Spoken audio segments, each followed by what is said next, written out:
ನಿನ್ನೆ ರಾತ್ರಿ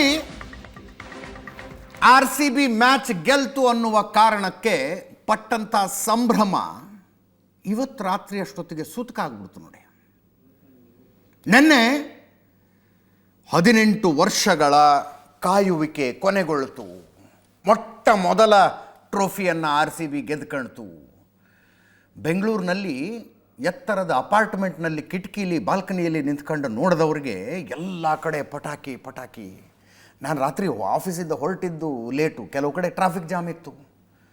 ಜನ ಬೀದಿಯಲ್ಲಿ ಸಂಭ್ರಮ ಮಾಡ್ತಾಯಿದ್ರು. 24 ಗಂಟೆಯೊಳಗೆ ಸೀನೆ ಚೇಂಜು. 24 ಗಂಟೆಯಲ್ಲಿ ಸೂತಕ.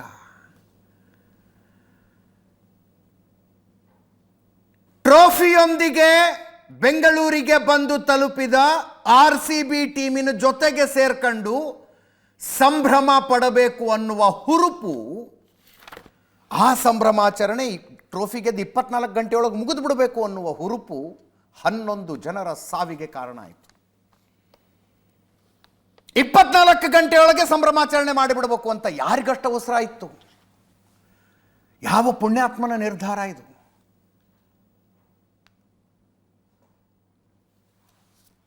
ಬೆಳಗ್ಗೆ 10 ಗಂಟೆಗೆ RCB ಟೀಮು ಸ್ಪೆಷಲ್ ಫ್ಲೈಟ್ನಲ್ಲಿ ಅಹಮದಾಬಾದ್ನಿಂದ ಹೊರಟಿದೆ. ಟ್ರೋಫಿ ಸಮೇತ ಹೊರಟಿತು. ನೆನ್ನೆ 12 ಗಂಟೆಗೆ ಮ್ಯಾಚ್ ಮುಗಿದು ಅವಾರ್ಡು ಎಲ್ಲ ಆಯಿತು. 12 ಗಂಟೆ 5 ನಿಮಿಷದಿಂದ RCB ಫ್ಯಾನ್ಗಳ ಸಂಭ್ರಮಾಚರಣೆ ಬೆಂಗಳೂರು ತುಂಬ ಸಹಜ ಕೂಡ. ದೊಡ್ಡ ಫ್ಯಾನ್ ಫಾಲೋಯಿಂಗ್ ಇದೆ ಆ ಟೀಮಿಗೆ. ರಾತ್ರಿ 1:00ವರೆಗೆ ಹೋಟೆಲ್ನಲ್ಲಿ ಆಟಗಾರರ ಸಂಭ್ರಮಾಚರಣೆ ಮಾಡಿದ್ರು. ಕಪ್ ಹಿಡಿದು ಕುಣಿದಾಡಿದ್ರು. ಇವತ್ತು ಬೆಳಗ್ಗೆ 10 ಗಂಟೆಗೆ ಅಹಮದಾಬಾದ್ನಿಂದ ಟೀಮ್ ಹೊರಟಿತು. ಸ್ಪೆಷಲ್ ಫ್ಲೈಟು HAL ಏರ್ಪೋರ್ಟಿಗೆ ಬಂದಿಳಿದ್ರು. ರಾಜ್ಯ ಸರ್ಕಾರದ ಪರವಾಗಿ ಈ ತಂಡವನ್ನು ಸ್ವಾಗತಿಸುವುದಕ್ಕೆ ಸ್ವತಃ ಉಪಮುಖ್ಯಮಂತ್ರಿ DK ಶಿವಕುಮಾರ್ ಅವರು ಏರ್ಪೋರ್ಟಿಗೆ ಹೋಗಿದ್ರು. ಸಂಭ್ರಮಪೂರ್ವಕವಾಗಿ ತಂಡವನ್ನು ಬರಮಾಡಿಕೊಂಡ್ರು. ಆ ದೃಶ್ಯಗಳು ಬರಲಿ, ಇವತ್ತಿನ ದೃಶ್ಯಗಳು. ಮಧ್ಯಾಹ್ನ 2 ಗಂಟೆ 15 ನಿಮಿಷ HAL ಏರ್ಪೋರ್ಟ್ನಿಂದ ತಾಜ್ ವೆಸ್ಟ್ ಎಂಡ್ ಹೋಟೆಲ್ಗೆ ಸ್ಪೆಷಲ್ ಬಸ್ನಲ್ಲಿ ಟೀಮ್ ಬಂತು.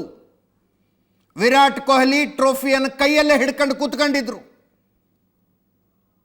ಇಲ್ವಾ ದೃಶ್ಯಗಳು?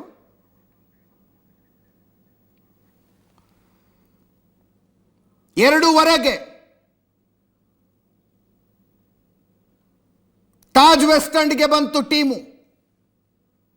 4 ಗಂಟೆ 45 ನಿಮಿಷ ತಾಜ್ ವೆಸ್ಟ್ ಎಂಡ್ನಲ್ಲಿ ರೆಸ್ಟ್ ಮಾಡಿ ವಿಧಾನಸೌಧಕ್ಕೆ ಬಂದರು. ಮಧ್ಯಾಹ್ನ ತಂಡವನ್ನು DK ಶಿವಕುಮಾರ್ ಉಪಮುಖ್ಯಮಂತ್ರಿಗಳ ಸ್ವಾಗತಿಸಿದ್ದಿದ್ದು HAL ಏರ್ಪೋರ್ಟ್ನಲ್ಲಿ ಮಧ್ಯಾಹ್ನ 2 ಗಂಟೆಗೆ.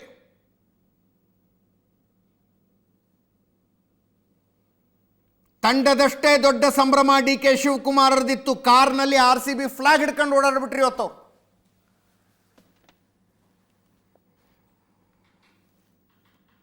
ಇಲ್ಲಿಂದ ಸ್ಪೆಷಲ್ ಬಸ್ನಲ್ಲಿ ಹೊರಟರು. ನೋಡಿ, ಇಲ್ಲಿ DK ಶಿವಕುಮಾರ್ ಅವರು ವಿರಾಟ್ ಕೊಹ್ಲಿ ಅವರಿಗೆ RCB ಧ್ವಜ ಮತ್ತು ಕರ್ನಾಟಕದ ಧ್ವಜವನ್ನು ಕೊಟ್ಟು ಸ್ವಾಗತಿಸಿತ್ತು.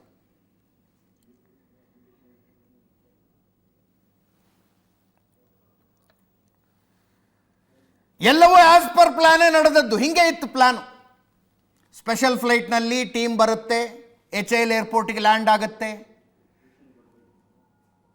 ಅಲ್ಲಿಂದ ತಾಜ್ ವೆಸ್ಟ್ ಎಂಡಿಗೆ ಬಸ್ನಲ್ಲಿ ಬರ್ತಾರೆ.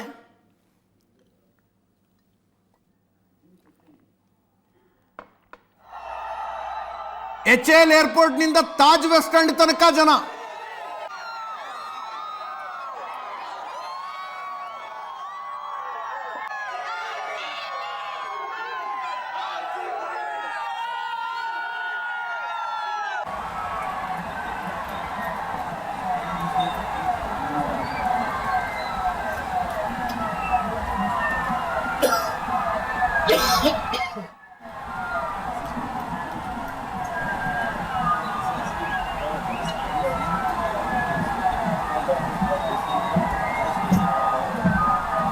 ಝೀರೋ ಟ್ರಾಫಿಕ್ನಲ್ಲಿ ಕರ್ಕೊಂಡ್ಬಂದ್ರು RCB ಪ್ಲೇಯರ್ಗಳನ್ನು. ಹೋಟೆಲಿಗೆ ಬಿಟ್ಟರು ಅವ್ರನ್ನ ಸ್ವಲ್ಪ ಹೊತ್ತು ರೆಸ್ಟ್ ಮಾಡಿ. ಆಮೇಲೆ ಬಂದು ವಿಧಾನಸೌಧಕ್ಕೆ ಕರ್ಕೊಂಡು ಹೋಗ್ತೀವಿ ಅಂತ.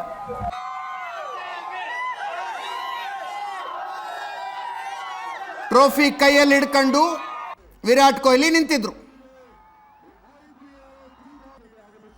ಇದು 4:15 ದೃಶ್ಯ. ತಾಜ್ ವೆಸ್ಟ್ ಎಂಡ್ನಿಂದ ವಿಧಾನಸೌಧಕ್ಕೆ ಬಂದದ್ದು.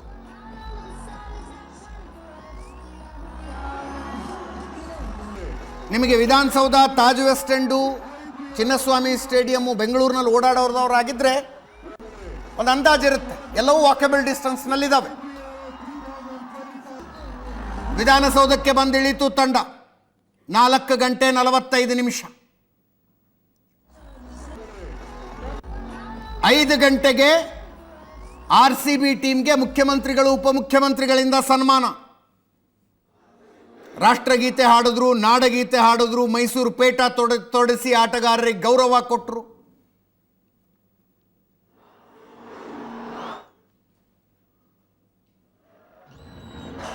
ಒಂದು ಪುಣ್ಯ ಹೇಳ್ತೀನಿ ರೀ, ಕರೆಕ್ಟಾಗಿ ಸನ್ಮಾನ ಮುಗಿಯೋ ಅಷ್ಟೊತ್ತಿಗೆ ಮಳೆ ಬಂತು. ಪುಣ್ಯ ಅದು.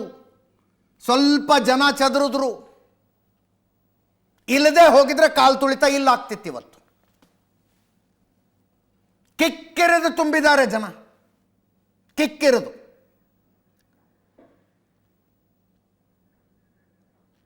ವಿಧಾನಸೌಧದ ಮುಂದಿನ ರೋಡ್ ಮೇಲೆ ಬಿಡಿ,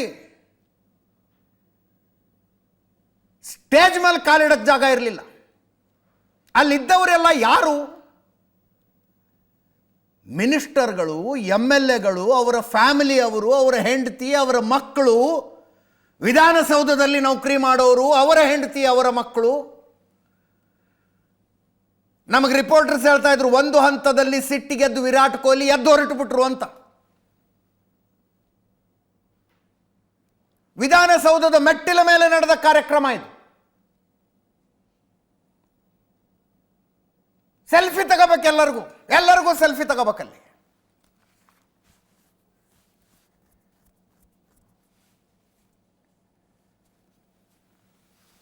RCB ಅನ್ನುವ ಒಂದು ತಂಡ, ಅದರ ಮಾಲೀಕರ ಕರ್ನಾಟಕದವರ, ಆಡ್ತಾ ಇರೋರು ಕರ್ನಾಟಕದವರ, ಇಡೀ ಟೂರ್ನಮೆಂಟ್ ಕರ್ನಾಟಕದವರು ನಡೆಸ್ತಾ ಇರೋದು, ಅವೆಲ್ಲ ಪ್ರಶ್ನೆಗಳನ್ನು ಬಿಟ್ಟುಬಿಡಿ. ರಾಜ್ಯಪಾಲರು ಇದ್ದಾರೆ ನೋಡಿ, ಅಲ್ಲಿ ರಾಜ್ಯಪಾಲರು ಇದ್ದಾರೆ.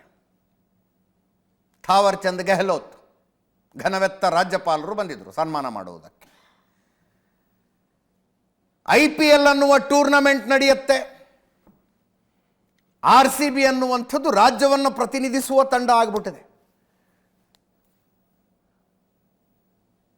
ಆ ತಂಡಕ್ಕೆ ರಾಜ್ಯ ಸರ್ಕಾರದ ಕಡೆಯಿಂದ ಸನ್ಮಾನ.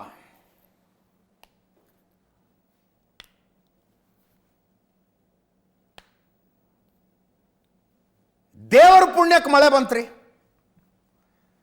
ಮಳೆ ಬಂತು, ಕೊಡೆ ಹಿಡ್ಕೊಂಡು ಏನೋ ಒಂದೆರಡು ಜನರಿಗೆ ಸನ್ಮಾನ ಮಾಡ್ದಂಗೆ ಮಾಡಿದ್ರು. ಮಳೆ ಬಂತು ಅನ್ನೋ ಕಾರಣಕ್ಕೆ ಟೀಮ್ನವ್ರು ಎದ್ದು ಹೋಗ್ಬಿಟ್ರು, ಜನನೂ ಚದರ್ಬಿಟ್ರು.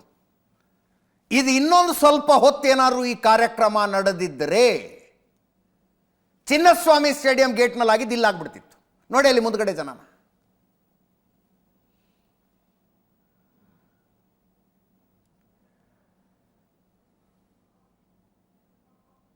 ಮಳೆ ಬಂತಿಲ್ಲಿ ನೋಡಿ, ವಿಧಾನಸೌಧದ ಮುಂದಿನ ರೋಡ್ ಅದು.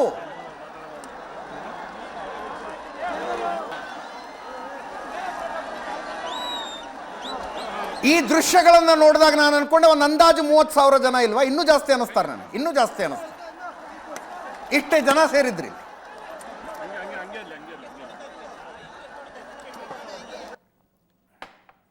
ಈಗ ನೋಡಿ, ಇಲ್ಲಿ ಗೊತ್ತಾಗತ್ತೆ. ವಿಧಾನಸೌಧದ ಮೆಟ್ಟಿಲುಗಳ ಮೇಲೆ ಸರ್ಕಾರದ ಪ್ರಮಾಣ ವಚನ ಸ್ವೀಕಾರ ಸಮಾರಂಭ ನಡೆದು ರಾಜ್ಯದ ಮೂಲೆ ಮೂಲೆಗಳಿಂದ ಬಸ್ನಲ್ಲಿ ಬಿರಿಯಾನಿ ಬಾಟಲ್ ಕೊಟ್ಟು ಕರೆಸಿದ್ರು ಇಷ್ಟು ಜನ ಬಂದಿರಲ್ಲ, ಅಷ್ಟು ಜನ ಬಂದಿದ್ರಲ್ಲಿ.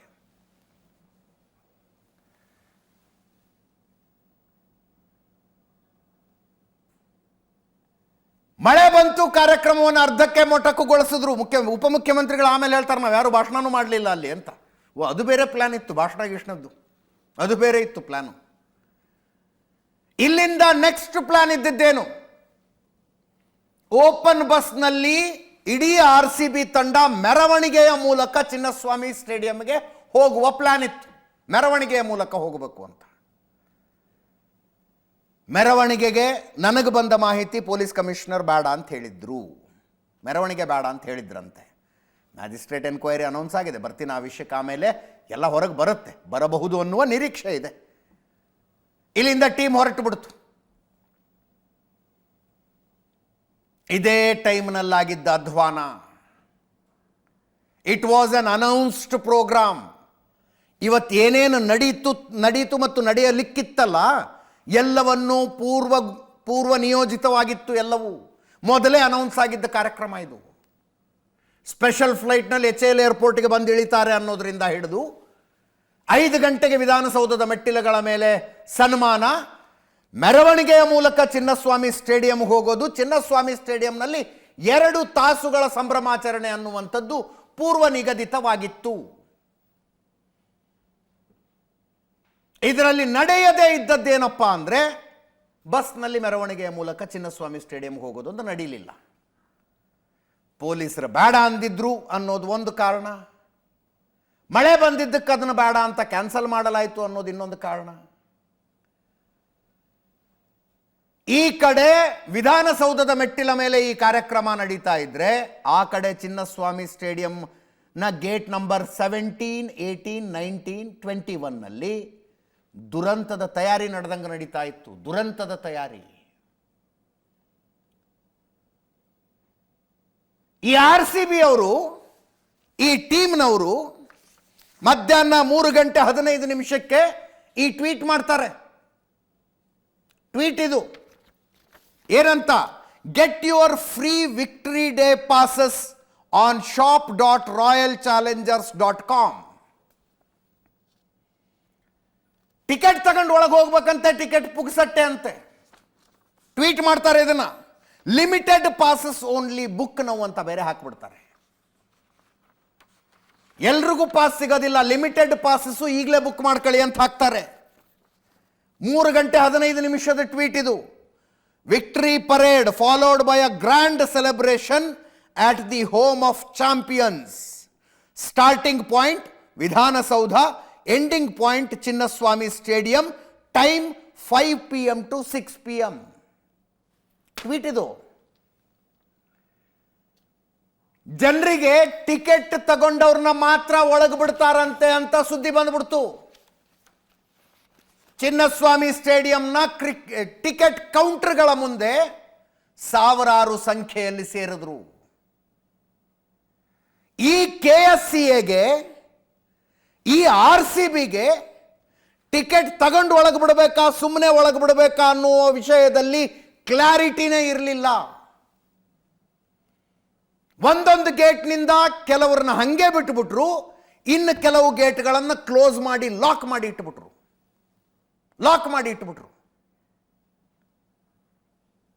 3 ಗಂಟೆಗೆ 3:15 ಟಿಕೆಟ್ ತಗೊಳ್ಳಿ ಅಂತ ಅನೌನ್ಸ್ ಮಾಡ್ತಾರೆ. ಅಷ್ಟೊತ್ತಿಗಾಗಲೇ ಕ್ರೌಡ್ ತುಂಬಿಬಿಟ್ಟಿತ್ತು ಟಿಕೆಟ್ ಕೌಂಟರ್ಗಳ ಮುಂದೆ. ಏಕಾಏಕಿ ಕೌಂಟರ್ ಓಪನ್ ಮಾಡಿದ್ರಂತೆ. ಟಿಕೆಟ್ ತಗೊಳಕ್ಕೆ ಅಂತ ನುಗ್ಗಿದ್ರು ಜನ. ನೋಡ್ತಾ ಇದ್ದೀರಲ್ಲಿ ಸ್ಟೇಡಿಯಂ ಎಂಟ್ರೆನ್ಸ್ಗೆ ಅದು ಒಳಗೆ ನುಗ್ಗೋದಕ್ಕೆ ಕಾಯ್ತಾ ಇರುವಂತಹ ಜನ.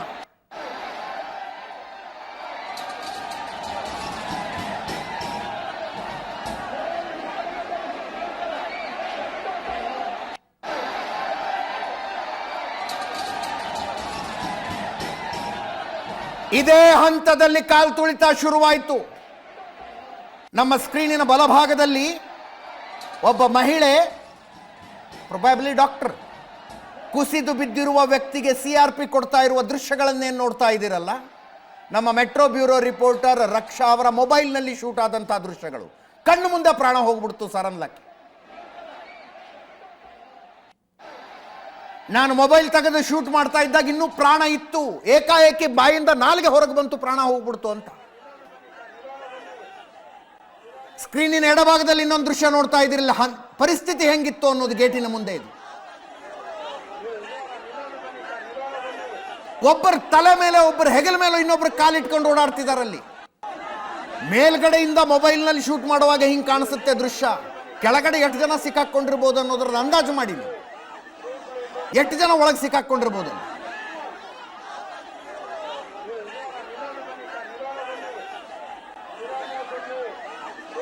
ಮಧ್ಯಾಹ್ನ 2 ಗಂಟೆಗೋ 2:15ಗೋ 3 ಗಂಟೆಗೋ ಚಿನ್ನಸ್ವಾಮಿ ಸ್ಟೇಡಿಯಂನ ಗೇಟ್ ತೆಗೆದು ಜನರನ್ನ ಒಳಗೆ ಬಿಟ್ಟಿದ್ರೆ ಯಾರಪ್ಪನ ಮನೆ ಗಂಟು ಖರ್ಚಾಗ್ತಿತ್ತು?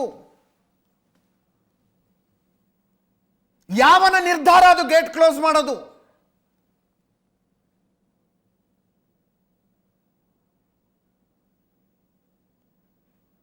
V want them. 3:30 ತನಕನೋ ಗೇಟ್ ಕ್ಲೋಸ್ ಮಾಡಿಡುವ ನಿರ್ಧಾರ ಯಾರದ್ದಾಗಿತ್ತು? ಗೊತ್ತಾಗಬೇಕಾಗಿರೋದು ಆ ಸತ್ಯ. ಅನ್ಯಾಯವಾಗಿ 11 ಜನ ಸತ್ತು ಹೋಗ್ಬಿಟ್ರಿ, ಅನ್ಯಾಯವಾಗಿ.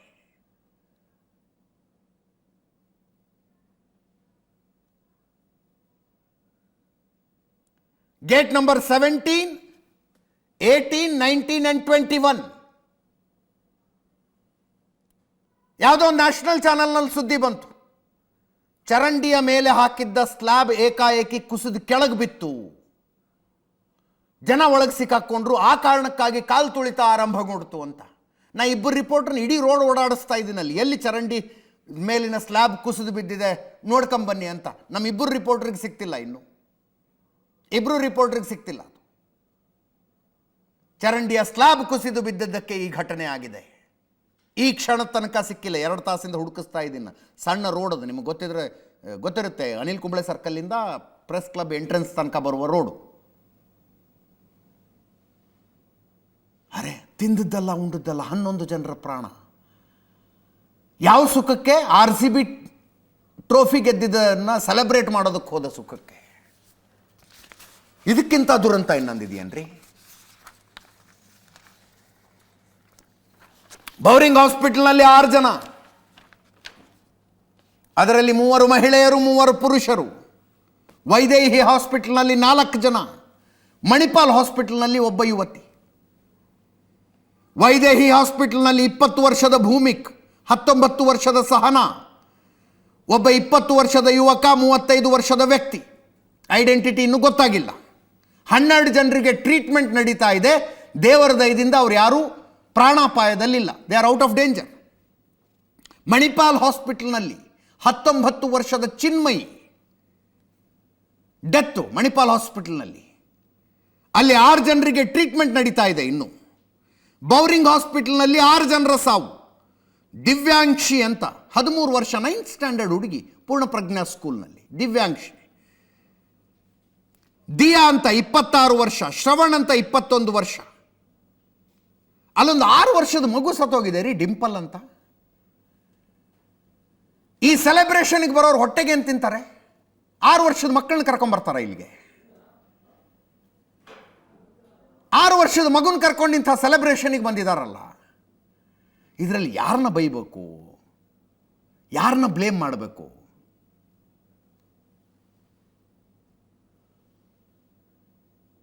ಅಲ್ಲೊಂದು 15-20 ಜನರ ಟ್ರೀಟ್ಮೆಂಟ್ ನಡೀತಾ ಇದೆ Bowring ಹಾಸ್ಪಿಟಲ್ನಲ್ಲಿ.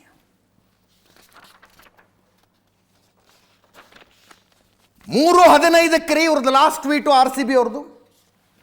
Get your free victory day passes ಅಂತ. ಈ ಕ್ಷಣದ ತನಕ ಇಂಥದ್ದೊಂದು ಘಟನೆ ನಡೆದದ್ದು ದುರದೃಷ್ಟಕರ ಅಂತ ಒಂದು ಟ್ವೀಟ್ ಇಲ್ಲ ಈ RCBದು.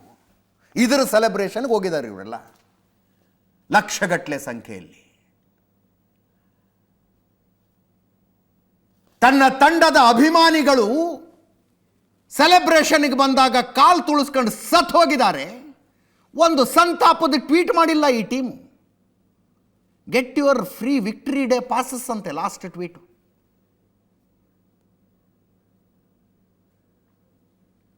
ಈ ತಂಡಕ್ಕೆ ಇವರು ಅಭಿಮಾನಿಗಳು ಸೆಲೆಬ್ರೇಷನ್ಗೆ ಹೋಗಿದ್ದಾರೆ.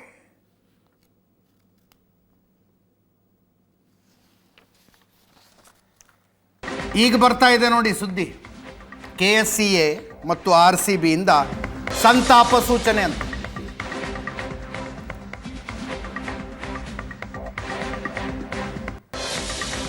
ಅಭಿಮಾನಿಗಳ ಜೀವಹಾನಿಯಿಂದ ತೀವ್ರ ಹಾನಿಯಾಗಿದೆ. ಕುಟುಂಬಸ್ಥರಿಗೆ ದುಃಖ ಭರಿಸುವ ಶಕ್ತಿಯನ್ನು ನೀಡಲು ಪ್ರಾರ್ಥನೆ. ಮೃತರ ಕುಟುಂಬಕ್ಕೆ RCB KSCAಯಿಂದ 5 ಲಕ್ಷ ಪರಿಹಾರ ಅಂತ ಮಾಧ್ಯಮ ಪ್ರಕಟಣೆ.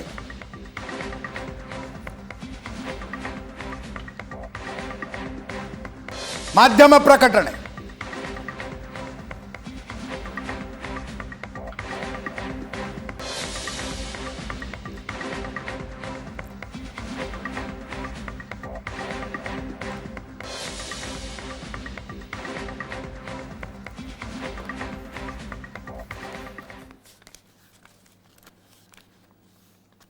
ಘಟನೆ ಆಯಿತು, ಏನೇನಾಯಿತು ಇವತ್ತು ಅನ್ನೋದನ್ನು ಹೇಳ್ತಾ ಇದ್ದೆ ನಾನು ನಿಮಗೆ.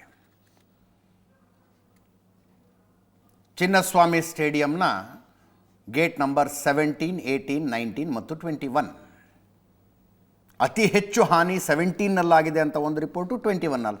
ಇದೇನು ನೋಡ್ತಾ ಇದ್ದೀರಲ್ಲ, ಇದು ಕಾಲ್ ತುಳಿತದಿಂದ ಜನ ಮೃತಪಟ್ಟ ನಂತರದ ಸಂಭ್ರಮಾಚರಣೆ. ಇದು ಆ ನಂತರದ ಸಂಭ್ರಮಾಚರಣೆ.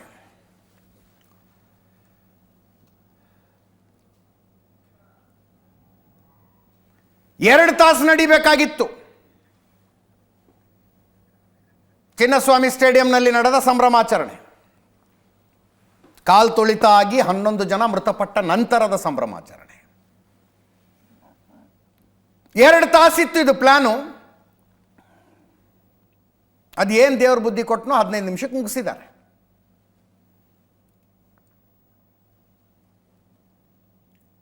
ಇದಾದಾಗ ಹೊರಗಡೆ ಆಂಬ್ಯುಲೆನ್ಸ್ಗಳು ಓಡಾಡ್ತಿದ್ವು.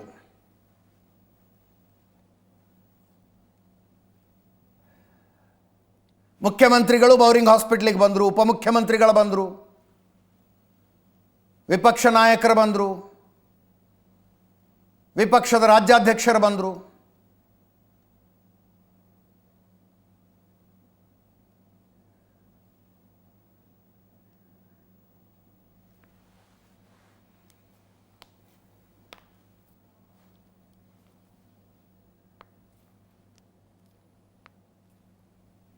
ಯಾರ್ಯಾರು ಏನೇನೋ ಮಾತಾಡಿದಾರಲ್ಲಿ, ಕೇಳಿಸ್ಕೊಳ್ಳಿ.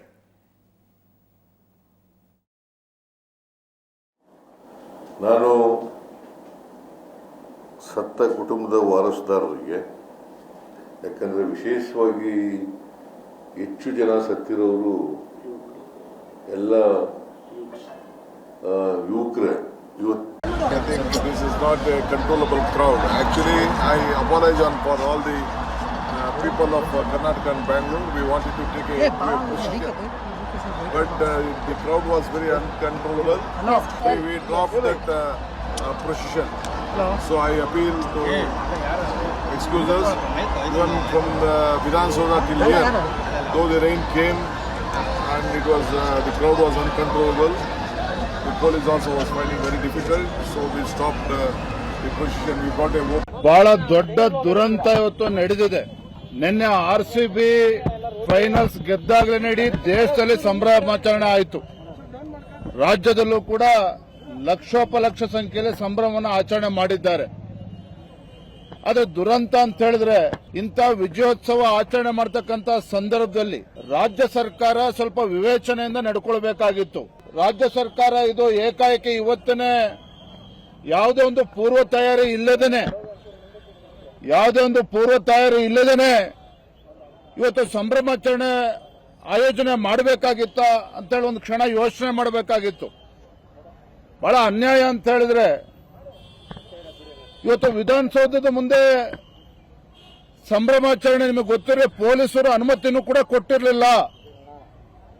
ಪೊಲೀಸರು ಯಾವುದೇ ಕಾರಣಕ್ಕೂ ವಿಧಾನಸೌಧದ ಮುಂದೆ ಸಂಭ್ರಮಾಚರಣೆ ಬೇಡ, ನಾವು ಕ್ರೌಡ್ ಅನ್ನ ಕಂಟ್ರೋಲ್ ಮಾಡೋದಕ್ಕೆ ಸಾಧ್ಯ ಆಗೋದಿಲ್ಲ ಅಂತೇಳಿ ಪೊಲೀಸ್ ಹಿರಿಯ ಅಧಿಕಾರಿಗಳು ಹೇಳಿದ್ರು ಸಹ ಮಾನ್ಯ ಮುಖ್ಯಮಂತ್ರಿಗಳು ಹಿರಿಯ ಪೊಲೀಸ್ ಅಧಿಕಾರಿಗಳಿಗೆ ಒತ್ತಾಯ ಮಾಡಿ ಆಗಲೇಬೇಕು ಅಂತೇಳಿ ಆದೇಶ ಮಾಡಿದ್ಮೇಲೆ, ಒತ್ತಾಯ ಮಾಡಿದ್ಮೇಲೆ ವಿಧಾನಸೌಧದ ಮುಂದೆ ಇವತ್ತು ಸಂಭ್ರಮಾಚರಣೆ ಕಾರ್ಯಕ್ರಮ ಮಾಡೋಂಥ ಪ್ಲಾನಿಂಗ್ ಆಯಿತು.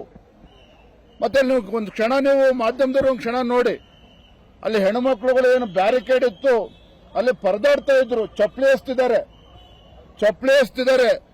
ವಿರಾಟ್ ಕೊಹ್ಲಿನೂ ಕೂಡ ಬೇಜಾರು ಮಾಡ್ಕೊಂಡು ಬಸ್ ಹತ್ಕೊಂಡು ಹೊರಟಿದ್ರು. ಎಲ್ಲ ರಾಜಕಾರಣಿಗಳು, ಮುಖ್ಯಮಂತ್ರಿಗಳು, ಮಂತ್ರಿಗಳು, ಇವರ ಅಧಿಕಾರಿಗಳು ಮಕ್ಕಳು ಅಲ್ಲಿ ಆಟೋಗ್ರಾಫ್ ತೆಗೆದುಕೊಳ್ಳಕ್ ಹೋಗಿ ಈ ರೀತಿ ಯಾವತ್ತು ರಾಜ್ಯ ಇಡೀ ದೇಶದಲ್ಲಿ ಆಚರಣೆ ಮಾಡ್ತಕ್ಕಂಥ ಸಂದರ್ಭದಲ್ಲಿ ಸಾವಿನ ಬಳಿಗಳು ಗೆಲುವು ನೆನ್ನೆ ಆಗೋಯ್ತು, ಎಲ್ಲ ಸೆಲೆಬ್ರೇಷನ್ ಆಯಿತು. ಇವತ್ತೇ ಮಾಡಬೇಕು ಅನ್ನೋದೇನಿತ್ತು? ನೆನ್ನೆ ರಾತ್ರಿ ಪೊಲೀಸರು ಕೇಳಿದಾಗ ಪರ್ಮಿಷನ್ ಕೊಟ್ಟಿಲ್ಲ ಪೊಲೀಸರು. ಒಂದೇ ದಿನದಲ್ಲಿ 2 ಲಕ್ಷ ಜನನ ಕಂಟ್ರೋಲ್ ಮಾಡೋಕ್ಕೆ ಸಾಧ್ಯನೇ ಇಲ್ಲ ಅಂತ ಮಾತು ಹೇಳಿದ್ದಾರೆ. ಬೈ ಫೋರ್ಸ್ ಒತ್ತಡ ಹಾಕಿ ಇವತ್ತು ಈ ಸಾವಿಗೆ ನೇರ ಕಾರಣ ಸರ್ಕಾರನೇ. ಇಷ್ಟೊಂದು ಜನ ಏಟ್ ಬಿದ್ದಿದೆ. ಈ ಮಕ್ಕಳೆಲ್ಲ ಸತ್ತಿರೋರು ಈ ದೇಶದ ಭವಿಷ್ಯ ನಿರ್ಮಾಣ ಮಾಡೋ ಮಕ್ಕಳು. ಅದಕ್ಕೆ ಬೆಲೆ ಕಟ್ಟಕ್ಕೆ ಸಾಧ್ಯನೇ ಇಲ್ಲ, ಅವ್ರ ಜೀವಕ್ಕೆ ಬೆಲೆ ಕಟ್ಟಕ್ಕೆ ಸಾಧ್ಯ ಇಲ್ಲ. ಇವತ್ತು ಮುಖ್ಯಮಂತ್ರಿಗಳ ವಿಡಿಯೋ ಕಾನ್ಫರೆನ್ಸ್ ನಾನು ನೋಡಿದೆ, ನಾನು ಪ್ರೆಸ್ ಮೀಟಲ್ಲಿ 10 ಲಕ್ಷ ಕೊಟ್ಟಿದ್ದಾರೆ. ಯಾವ ಪುರುಷಾರ್ಥಕ್ಕೋಸ್ಕರ ಕೊಟ್ಟಿದ್ದಾರೆ? ಎಲ್ಲ ಸೇರಿಸಿದ್ರು 1 ಕೋಟಿ ಆಗಲ್ಲ. ಅಟ್ಲೀಸ್ಟ್ ನಿಮ್ಮ ಕರುಣೆ. ಈ ಘಟನೆ ಸರ್ಕಾರಕ್ಕೆ ಮುಂದಾಲೋಚನೆಯ ಕ್ರಮವಿಲ್ಲದೆ, ಯಾವುದೇ ಮೆಷರ್ಸನ್ನು ಮೊದಲೇ ಯೋಚನೆ ಮಾಡದೆ ದಿಢೀರಂತ ತೆಗೆದುಕೊಂಡಿರ್ತಕ್ಕಂಥ ನಿರ್ಧಾರದಿಂದ ಆಗಿರ್ತಕ್ಕಂಥದ್ದು. ಇದರ ಜವಾಬ್ದಾರಿಯನ್ನು ಸರ್ಕಾರವೇ ಹೊರಬೇಕು. ಯಾಕೆಂತಂದರೆ ಜೀವಗಳಿಗೆ ಬೆಲೆ ಇದೆ, ಆದರೆ ಈ ಸರ್ಕಾರದಲ್ಲಿ ಜೀವಗಳಿಗೆ ಬೆಲೆ ಇಲ್ಲ ಅಂತ ನನಗೆ ಮೊದಲಿಂದ ಅನಿಸಿದೆ. ಯಾವುದೇ ಸಂದರ್ಭದಲ್ಲಿ ಈ ರೀತಿಯ ವಿಜೃಂಭಣೆಯ ಆಚರಣೆಗಳು ಮಾಡ್ತಕ್ಕಂಥ ಸಂದರ್ಭದಲ್ಲಿ ಮೊದಲೇ ನಿಮಗೆ ಗೊತ್ತಿರಬೇಕು, ರಾತ್ರಿ 2 ಗಂಟೆ 3 ಗಂಟೆಯವರೆಗೂ ಜನ ರಸ್ತೆಯಲ್ಲಿ ವಿಜೃಂಭಣೆ ಆಚರಿಸಿದ್ದಾರೆ. ಅಂದಮೇಲೆ ಮರುದಿನವೇ ಅದೇ ಜನ ಯಾವ ರೀತಿ ರಿಯಾಕ್ಷನ್ ಕೊಡ್ತಾರೆ ಅನ್ನೋದು ಸರ್ಕಾರಕ್ಕೆ ಪ್ರಜ್ಞೆ ಇರಬೇಕಾಗಿತ್ತು. ಆದರೆ ಇದೊಂದು ಅನಾಹುತ. ಈಗ ನಾನು ಹೆಚ್ಚಿಗೇನು ಮಾತನಾಡಲಾರೆ. ಇದರ ಜವಾಬ್ದಾರಿಯನ್ನು ಈ ಸರ್ಕಾರ ಬರಬೇಕು. ತಕ್ಷಣ ಒಂದು ಜುಡಿಷಿಯಲ್ ಎನ್ಕ್ವೈರಿ ಆಗಬೇಕು. ಯಾರ್ಯಾರು ಇದರಲ್ಲಿ ತಪ್ಪಿತಸ್ಥರಾಗಿದ್ದಾರೆ ಅವರ ವಿರುದ್ಧ ಕ್ರಮ ಆಗಬೇಕು. ನೀವಿಲ್ಲಿಟ್ಟು ಅವನ್ನ ಅಲ್ಲಿ ಮಲಗಿಸಿ ನನ್ನನ್ನು ಇಲ್ಲಾಗಿ ನಾವು 1 ಅವರ್ ಬಿಟ್ಟು ಅವನು ಇರ್ತಿರ್ಲಿಲ್ಲ. ಒಬ್ಬ ಮಗನ ಸಾಕೊಂಡಿದ್ದೀನಿ. 22 ವರ್ಷ ಅವನಿಗೆ ತುತ್ತು ಕೊಟ್ಟು ಸಾಕಿ ಇವತ್ತು ನಿಮ್ಮ ಒಂದು ಧೋರಣೆಯಿಂದ ಇಲ್ಲಿ ಬೀದಿನಲ್ಲಿ ಹೆಣ ಆಗಕ್ಕೆ ಮಾಡಿಬಿಟ್ಟೆ. ನನಗೆ ಕೇಳ್ದೆ ಬಂದಿದ್ದೆ, ದಯವಿಟ್ಟು ಅವನನ್ನ ಇವಾಗನೇ ನನಗೊಂಚೂರು ಮಾಡಿ ಕಳಿಸ್ಕೊಡಿ. ಆಗೋಗ್ಬಿಟ್ಟಿತ್ತೆ. ಬರೋದು ಹೋಗೋದು ನಿಮಗೆ ಎಷ್ಟು ಕೋಟಿ ಜನಗಳಿದ್ದಾರೆ, ನನಗಾಗಲ್ಲ.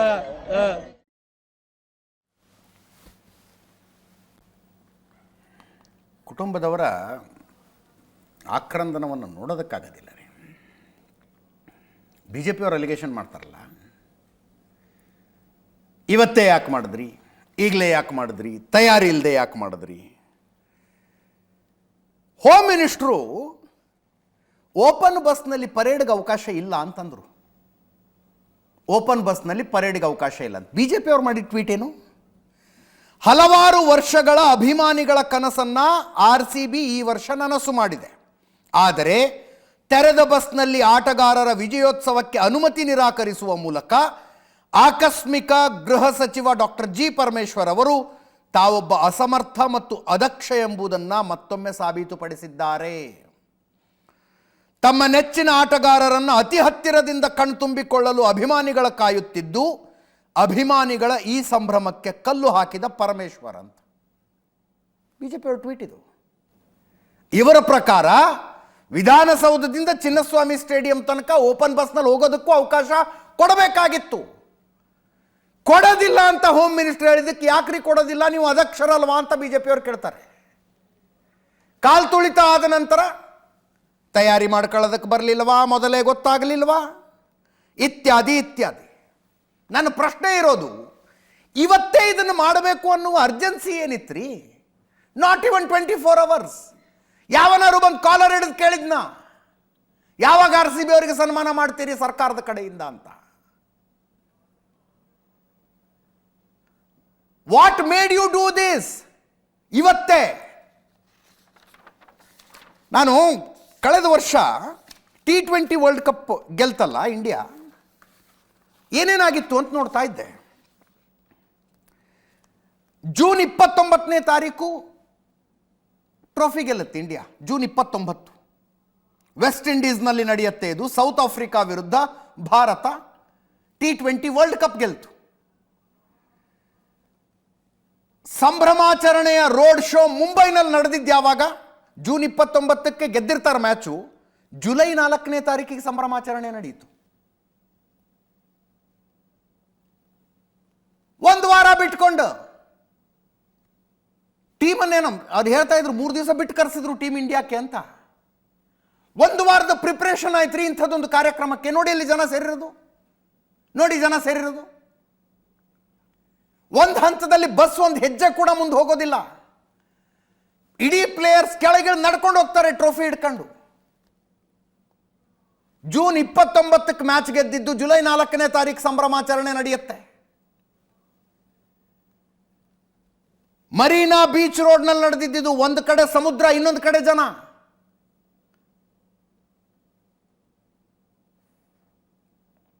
ಅವಾಗೇನೋ ಲೆಕ್ಕಾಚಾರ ಬಂತದು, 1 ಕೋಟಿ ಜನ ಸೇರಿದ್ರು ಇತ್ಯಾದಿ ಇತ್ಯಾದಿ. I am not going two numbers, but ಬೆಂಗಳೂರಿನಲ್ಲಿ ಸೇರಿದ್ದಕ್ಕಿಂತ ದೊಡ್ಡ ಸಂಖ್ಯೆಯಲ್ಲಿದ್ದಾರಾ ಜನ? ಕಾಣಿಸ್ತಾ ಇದೆ ಕಣ್ಣಿಗೆ. ಒಂದು ಇನ್ಸಿಡೆಂಟ್ ಆಗದಂತೆ ಅಷ್ಟು ದೊಡ್ಡ ರೋಡ್ ಶೋನ ಹ್ಯಾಂಡಲ್ ಮಾಡೋದಕ್ಕೆ ಯಾಕೆ ಸಾಧ್ಯ ಆಯಿತು ಅಂದರೆ, ಪೊಲೀಸರಿಗೆ ತಯಾರಿ ಮಾಡಿಕೊಳ್ಳೋದಕ್ಕೆ 4-5 ದಿವಸ ಟೈಮ್ ಸಿಕ್ತು, ಡೆಪ್ಲಾಯ್ಮೆಂಟಿಗೆ ಟೈಮ್ ಸಿಕ್ತು. ಅರೆ ಇದು ಕ್ರಿಕೆಟಿನ ವಿಕ್ಟರಿ ಸ್ವಾಮಿ. ಈ ಪುನೀತ್ ರಾಜ್ಕುಮಾರ್ ರೀತಿಯಲ್ಲಿ ಏಕಾಏಕಿ ಮೃತಪಟ್ಟು ಬಿಟ್ಟಿದ್ದಾರೆ. ಬೇರೆ ಏನಕ್ಕೂ ಟೈಮ್ ಇಲ್ಲ, ನೇರವಾಗಿ ಬಾಡಿ ತಂದಲ್ಲಿ ಸ್ಟೇಡಿಯಂನಲ್ಲಿ ಇಡಬೇಕು, ಜನ ಬರೋದಕ್ಕೆ ಹಂಗೇನಾರು ಇತ್ತ ಸಿಚುವೇಶನ್ನು? ಇಲ್ಲ ತಾನೇ. ಅಹಮದಾಬಾದಿಂದ ಒಂದು ದಿವಸ ಬಿಟ್ಕೊಂಡು ಬನ್ನಿ ಅಂತ ಹೇಳಿದ್ರೆ ಯಾರಪ್ಪನ ಮನೆ ಗಂಟು ಖರ್ಚಾಗ್ತಿತ್ತು? ಇವತ್ತು ಮಾಡಿದ್ದನ್ನು ನಾಳೆನೋ ನಾಡಿದ್ದೋ ಮಾಡಿದ್ರೆ ಏನಾಗ್ತಿತ್ತು? ಯಾರಿಗಿದ್ದಿದ್ದು ಅರ್ಜೆನ್ಸಿ?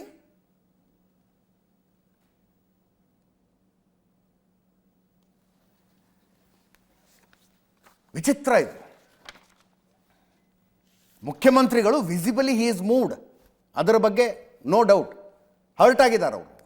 10 ಲಕ್ಷ ಪರಿಹಾರ ಘೋಷಣೆ ಮಾಡಿದ್ರು, ಜುಡಿಷಿಯಲ್ ಇನ್ಕ್ವೈರಿ ಮಾಡಿಸ್ತೀವಿ ಅಂದಿದ್ದಾರೆ. ಕೇಳಿಸ್ಕೊಳ್ಳಿ ಒಮ್ಮೆ ಏನು ಅನೌನ್ಸ್ ಮಾಡಿದ್ರು ಅಂತ.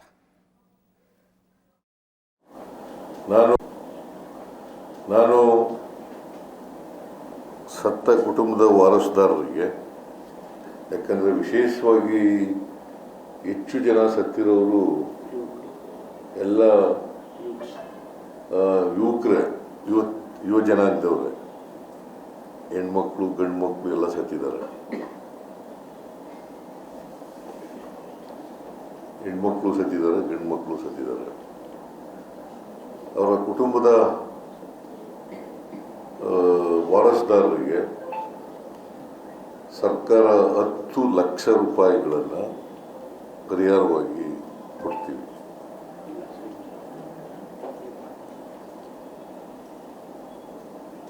ಸುಮಾರು 11 ಜನ ಸತ್ತಿದ್ದಾರೆ. 11 ಜನರಿಗೂ 10 ಲಕ್ಷ ರೂಪಾಯಿಗಳನ್ನು ಪರಿಹಾರವಾಗಿ ಕೊಡ್ತೇವೆ. ಮತ್ತೆ ಯಾರು ಗಾಯಗೊಂಡಿದ್ದಾರೆ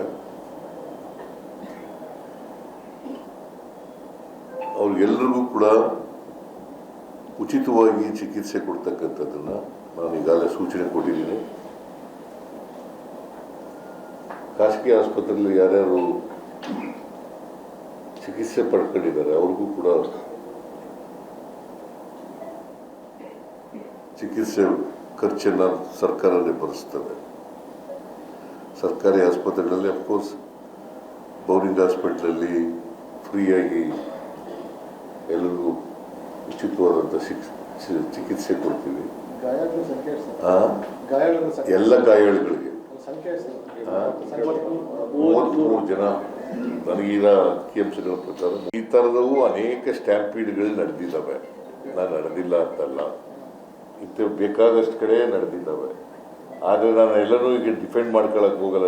ಅಲ್ಲಿ ನಡೆದಿದ್ದಾವೆ, ಹಿಂದೆ ನಡೆದಿತ್ತು, ಇದರಲ್ಲಿ ಕುಂಭಮೇಳದಲ್ಲಿ ನಡೆದಿತ್ತು ಅಂತ ಹೇಳಿ ಇಲ್ಲಿ ಡಿಫೆಂಡ್ ಮಾಡ್ಕೊಳಕ್ಕೆ ಹೋಗ್ತಾ ನಾನು ಹೋಗಿದ್ದೀನ.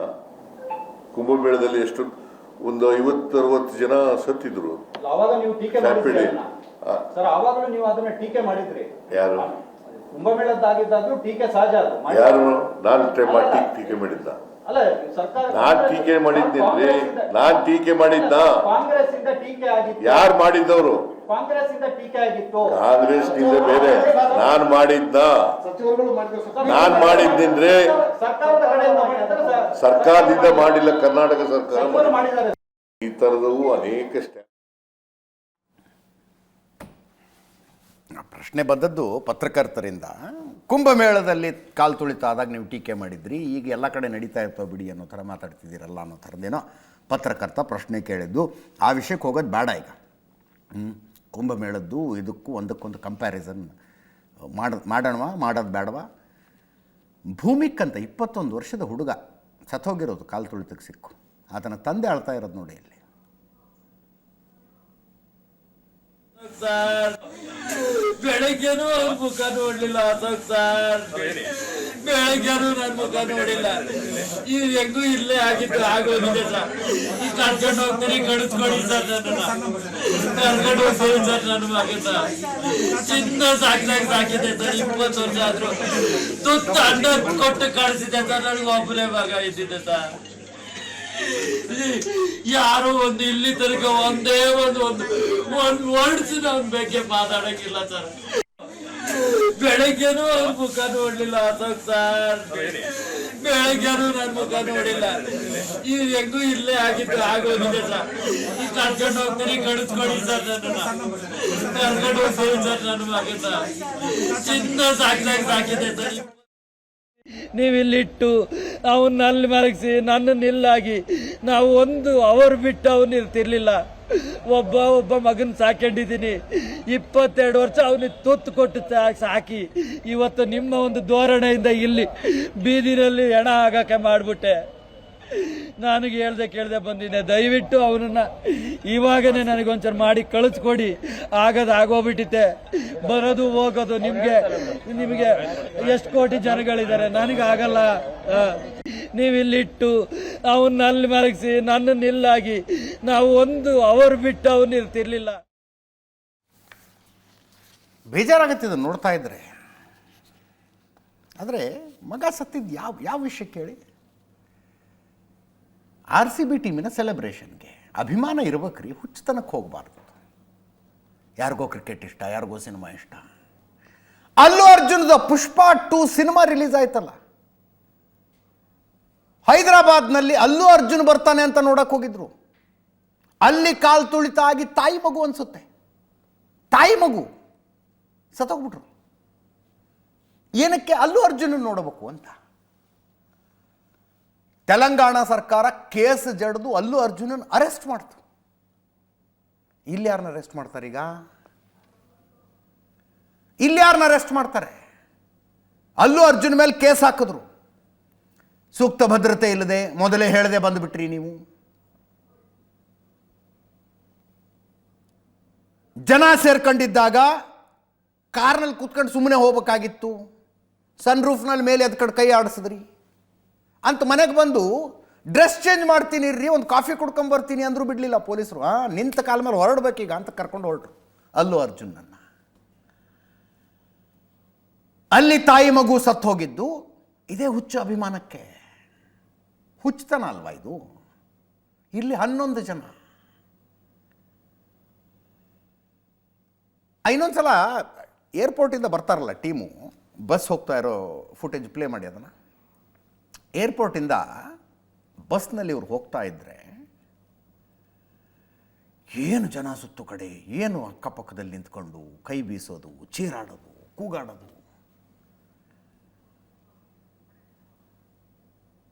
ರಣರಂಗದಿಂದ ಬಂದಂಥ ಒಬ್ಬ ಸೈನಿಕನನ್ನು ಹಿಂಗೆ ಸ್ವಾಗತ ಮಾಡಿದ್ರೆ ಶಭಾಷಪ್ಪ, ದೇಶ ಉದ್ಧಾರ ಆಯಿತು ಅಂತ ಅನ್ಕೋಬೋದಾಗಿತ್ತು. ಬೆಂಗಳೂರಿಗೆ ಬಂದ ಹೆಚ್ಚು ಕಡಿಮೆ ಪ್ರತಿಯೊಬ್ಬ ಹುತಾತ್ಮ ಯೋಧನ ಶವಯಾತ್ರೆಗೂ ನಾನು ಹೋಗಿದ್ದೀನಿ. ಒಬ್ಬ ಯೋಧನ ಶವಯಾತ್ರೆ ಹಿಂಗಾಗಿಲ್ಲ.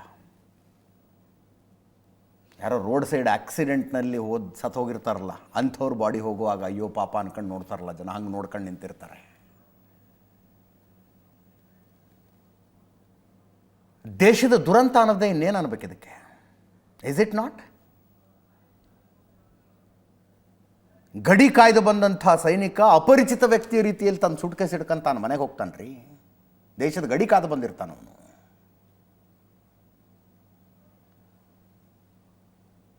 ನಮ್ಮ ನಿಮ್ಮೆಲ್ಲರ ನೆಮ್ಮದಿಗಾಗಿ ಹೋರಾಡಿ ಪ್ರಾಣ ಬಿಟ್ಟಂಥ ಸೈನಿಕನ ಶವಯಾತ್ರೆ ಯಾರೋ ಆಕ್ಸಿಡೆಂಟ್ನಲ್ಲಿ ಸತ್ತವ್ರು ಹೆಣ ಹೋದಂಗೆ ಹೋಗ್ತಾ ಇರುತ್ತದು.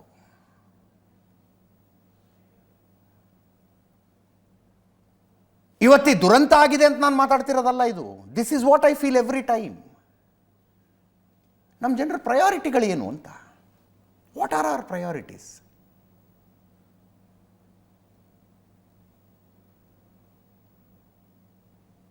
ಯಾರಿಗೋ ಒಂದು ಸ್ಪೋರ್ಟ್ಸ್ ಇಷ್ಟ, ಯಾರಿಗೋ ಯಾವುದೋ ಸಿನಿಮಾ ಇಷ್ಟ. ಓಕೆ, ಅದು ಯಾವ ಹಂತಕ್ಕೆ ಹೋಗ್ಬೇಕದು? ಯಾವ ಹಂತಕ್ಕೆ ಹೋಗ್ಬೇಕದು? 6 ವರ್ಷದ ಮಕ್ಕಳನ್ನ ಕರ್ಕೊಂಡು 1 ಲಕ್ಷ ಜನರ ಮಧ್ಯದಲ್ಲಿ ಬರ್ತೀರಿ ನೀವು.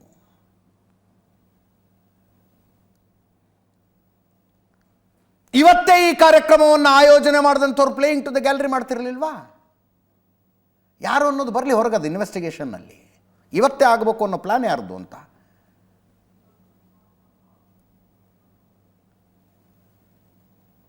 ಅಲ್ಲು ಅರ್ಜುನ್ನ ಪುಷ್ಪ 2 ಸಿನಿಮಾದಲ್ಲಿ ಆ ಸಿನಿಮಾದ ಪ್ರೀಮಿಯರು ಇನ್ನೊಂದು ಆ ಶೋಗೆ ಅಲ್ಲು ಅರ್ಜುನ್ ಬಂದಾಗ ಕಾಲು ತುಳಿತಾಗಿ ಸತ್ತು ಹೋದಾಗ ತೆಲಂಗಾಣದ ಮುಖ್ಯಮಂತ್ರಿಗಳು ಏನು ಮಾತಾಡಿದ್ರು? ಅವ್ರು ಯಾರ್ರೀ ಸಿನಿಮಾದವರು? ದುಡ್ಡು ಹಾಕ್ತಾರೆ, ದುಡ್ಡು ತೆಗಿತಾರೆ. ರಿಯಲ್ ಎಸ್ಟೇಟ್ನವರು ಜಮೀನು ತಗೊಂಡು ಡೆವಲಪ್ ಮಾಡಿ ಸೈಟ್ ಮಾರಿ ದುಡ್ಡು ತಗೋತಾರೆ. ಹಂಗೆ ಇವ್ರು ಸಿನಿಮಾ ಮಾಡ್ತಾರೆ, ಅದರಿಂದ ಗಳಿಕೆ ಮಾಡ್ಕೋತಾರೆ. ಇವ್ರನ್ನ ಗೌರವದಿಂದ ನಡೆಸ್ಕೊಳ್ಳೋದಕ್ಕೆ ಇವರೇನು ದೇಶ ಕಾಯ್ದು ಬಂದಂಥ ಯೋಧರ ಅಂತ ರೇವಂತ್ ರೆಡ್ಡಿ ಮಾತಾಡಿದ್ರು ಇಲ್ವೋ? ಮತ್ತು ಈ ಕೇಸ್ನಲ್ಲಿ ಈ ಕೇಸ್ಗೆ ಏನು ಅನ್ಬೇಕಂಗಿದ್ರೆ?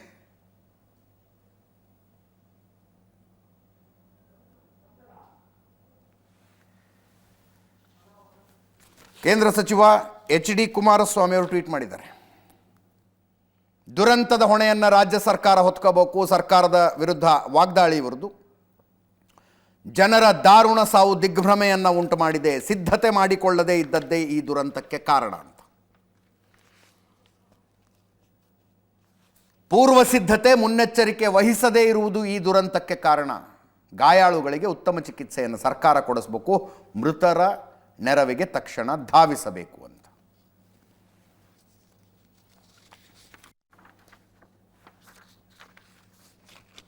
ಈ ಘಟನೆ ಆದಮೇಲೆ ನಮ್ಮ ರಿಪೋರ್ಟರ್ ರಮೇಶ್ ಇದರಲ್ಲಿ ನಾನು ಹೇಳ್ತೀನಲ್ಲ, ಜನರ ಮೈಂಡ್ ಸೆಟ್ಟಿನ ಬಗ್ಗೆ ಒಂದೊಂದು ಸಲ ವಿಚಿತ್ರ ಅನ್ನಿಸ್ಬಿಡುತ್ತೆ. ಹೊರಗಡೆ 11 ಜನ ಸತ್ತೋಗಿದ್ದಾರೆ, ಒಳಗಡೆ ಸಂಭ್ರಮಾಚರಣೆ ನಡೀತು.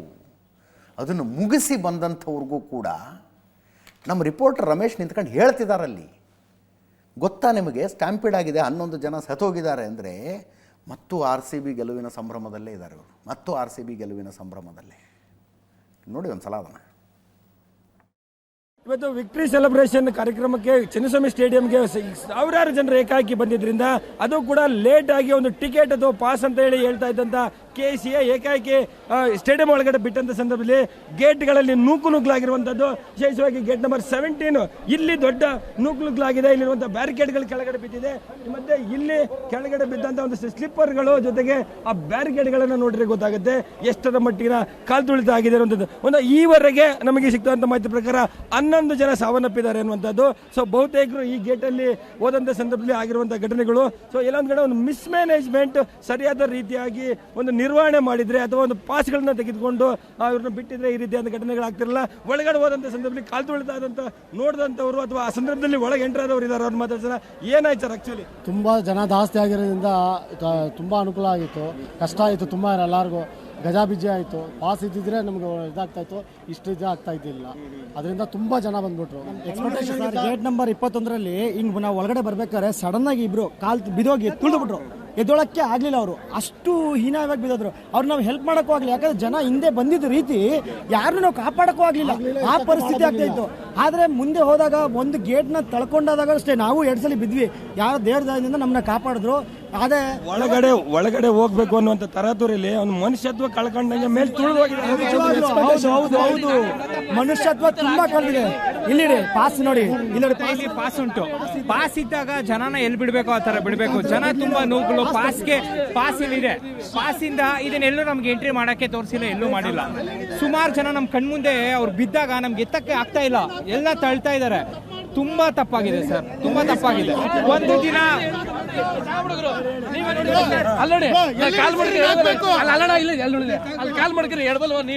ಹೌದು, ಈ ರೀತಿಯಾದಂತ ಒಂದು ಬ್ಯಾರಿಕೇಡ್ಗಳನ್ನ ಹಾಕಿ ಸರಿಯಾಗಿ ನಿರ್ವಹಣೆ ಮಾಡಿರೋದ್ರಿಂದ ಈ ರೀತಿಯಾದಂತ ಒಂದಷ್ಟು ಸರಳಿನ ಒಳಗೆ ಕಾಲಿಟ್ಟಂತ ಸಂದರ್ಭದಲ್ಲಿ ನಾನು ಬಿದ್ದೆ ಸರ್, ನಾನೇ ಪರ್ಸನಲ್ ಬಿದ್ದೆ, ಕಾಲಿಟ್ಬಿಟ್ಟು. ಗೊತ್ತಾ, ಹೆಣ್ಮಕ್ಳಾಗ್ಲಿ ಮಕ್ಕಳಲ್ಲಿ ಹೆಂಗ್ ನಡ್ಕೊ ಬರ್ತಾರೆ. ನೀವ್ ಹೇಳಿ ವಯಸ್ಸಾದ ಬರಲ್ಲ ಬಿಡಿ, ಹೆಂಗೆ ಪ್ರಾಬ್ಲಮ್ ನೀವು ಹೇಳಿ ಸರ್. ಈ ತರ ನೋಡ್ಕೋಬೇಕಲ್ಲ ಫಸ್ಟ್ ಅವರು.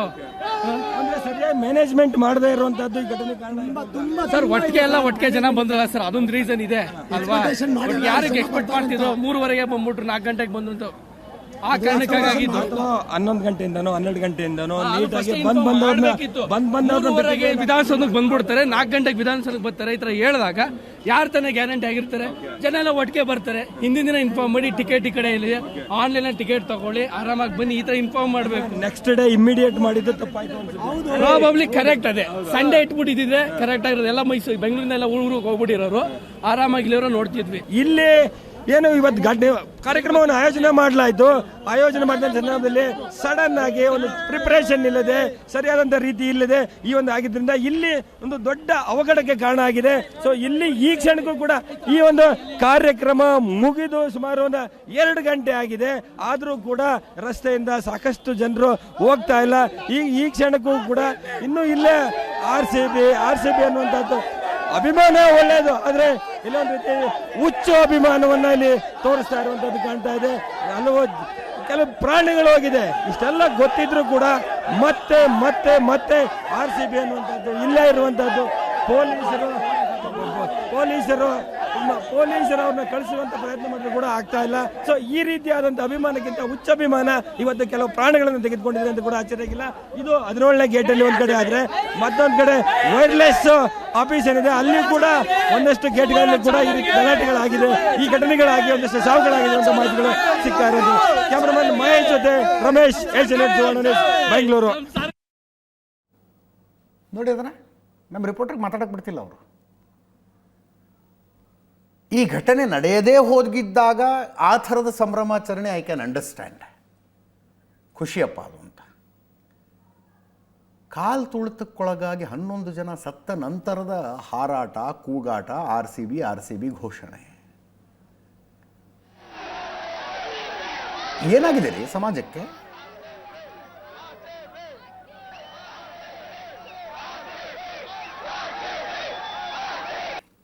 ಹನ್ನೊಂದು ಜನ ಆರ್ ಸಿ ಬಿ ಗೆಲುವಿನ ಸಂಭ್ರಮಾಚರಣೆ ಮಾಡುವುದಕ್ಕೆ ಬಂದ 11 ಜನ. ಅವರ ಕುಟುಂಬಕ್ಕೆ 15 ಲಕ್ಷ ಸಿಕ್ಕಂಗಾಯಿತು.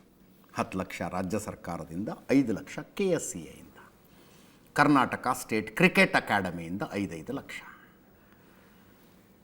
ಈ ವ್ಯಕ್ತಿ ಏನು ಪ್ರಾಣ ಬಿಟ್ಟಿರಲ್ಲ, ನಮ್ಮ ಸ್ಕ್ರೀನಿನ ಎಡಭಾಗದಲ್ಲಿ ಏನು ನೋಡ್ತಾ ಇದ್ದಿರಲ್ಲ, ನಮ್ಮ ರಿಪೋರ್ಟರ್ ರಕ್ಷಾ ಅವರ ಮೊಬೈಲ್ನಲ್ಲಿ ಶೂಟ್ ಆಗಿದ್ದ ದೃಶ್ಯ ಇದು. ಕಣ್ಣು ಮುಂದೆ ಶಿ ವಾಸ್ ಎಕ್ಸ್ಪ್ಲೇನಿಂಗ್ ಮೀ ಹೆಂಗೆ ಪ್ರಾಣ ಹೋಯಿತು ಅಂತ.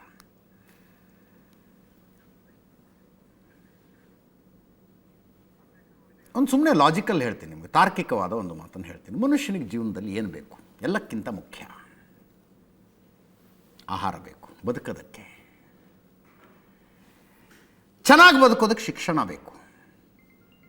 ಸೇಫ್ಟಿಯಿಂದ ಬದುಕೋದಕ್ಕೆ ರಕ್ಷಣೆ ಬೇಕು.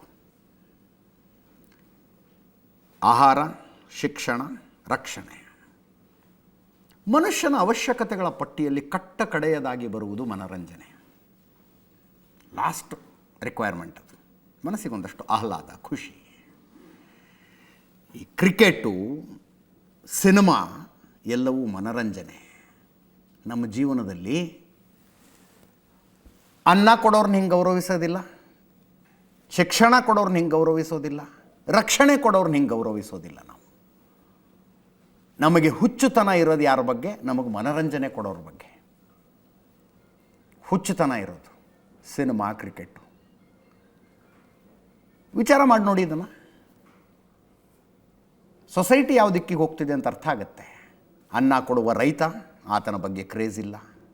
ಶಿಕ್ಷಣ ಕೊಡುವ ಶಿಕ್ಷಕ, ಆತನ ಬಗ್ಗೆ ಕ್ರೇಜ್ ಇರೋದಿಲ್ಲ. ರಕ್ಷಣೆ ಕೊಡುವ ಸೈನಿಕ, ಆತ ಅನಾಮಿಕ. ಮನರಂಜನೆ ಕೊಡುವ ಕ್ರಿಕೆಟ್ ಸ್ಟಾರ್ಗಳು, ಸಿನಿಮಾ ನಟರ ಬಗ್ಗೆ ಈ ಕ್ರೇಜು.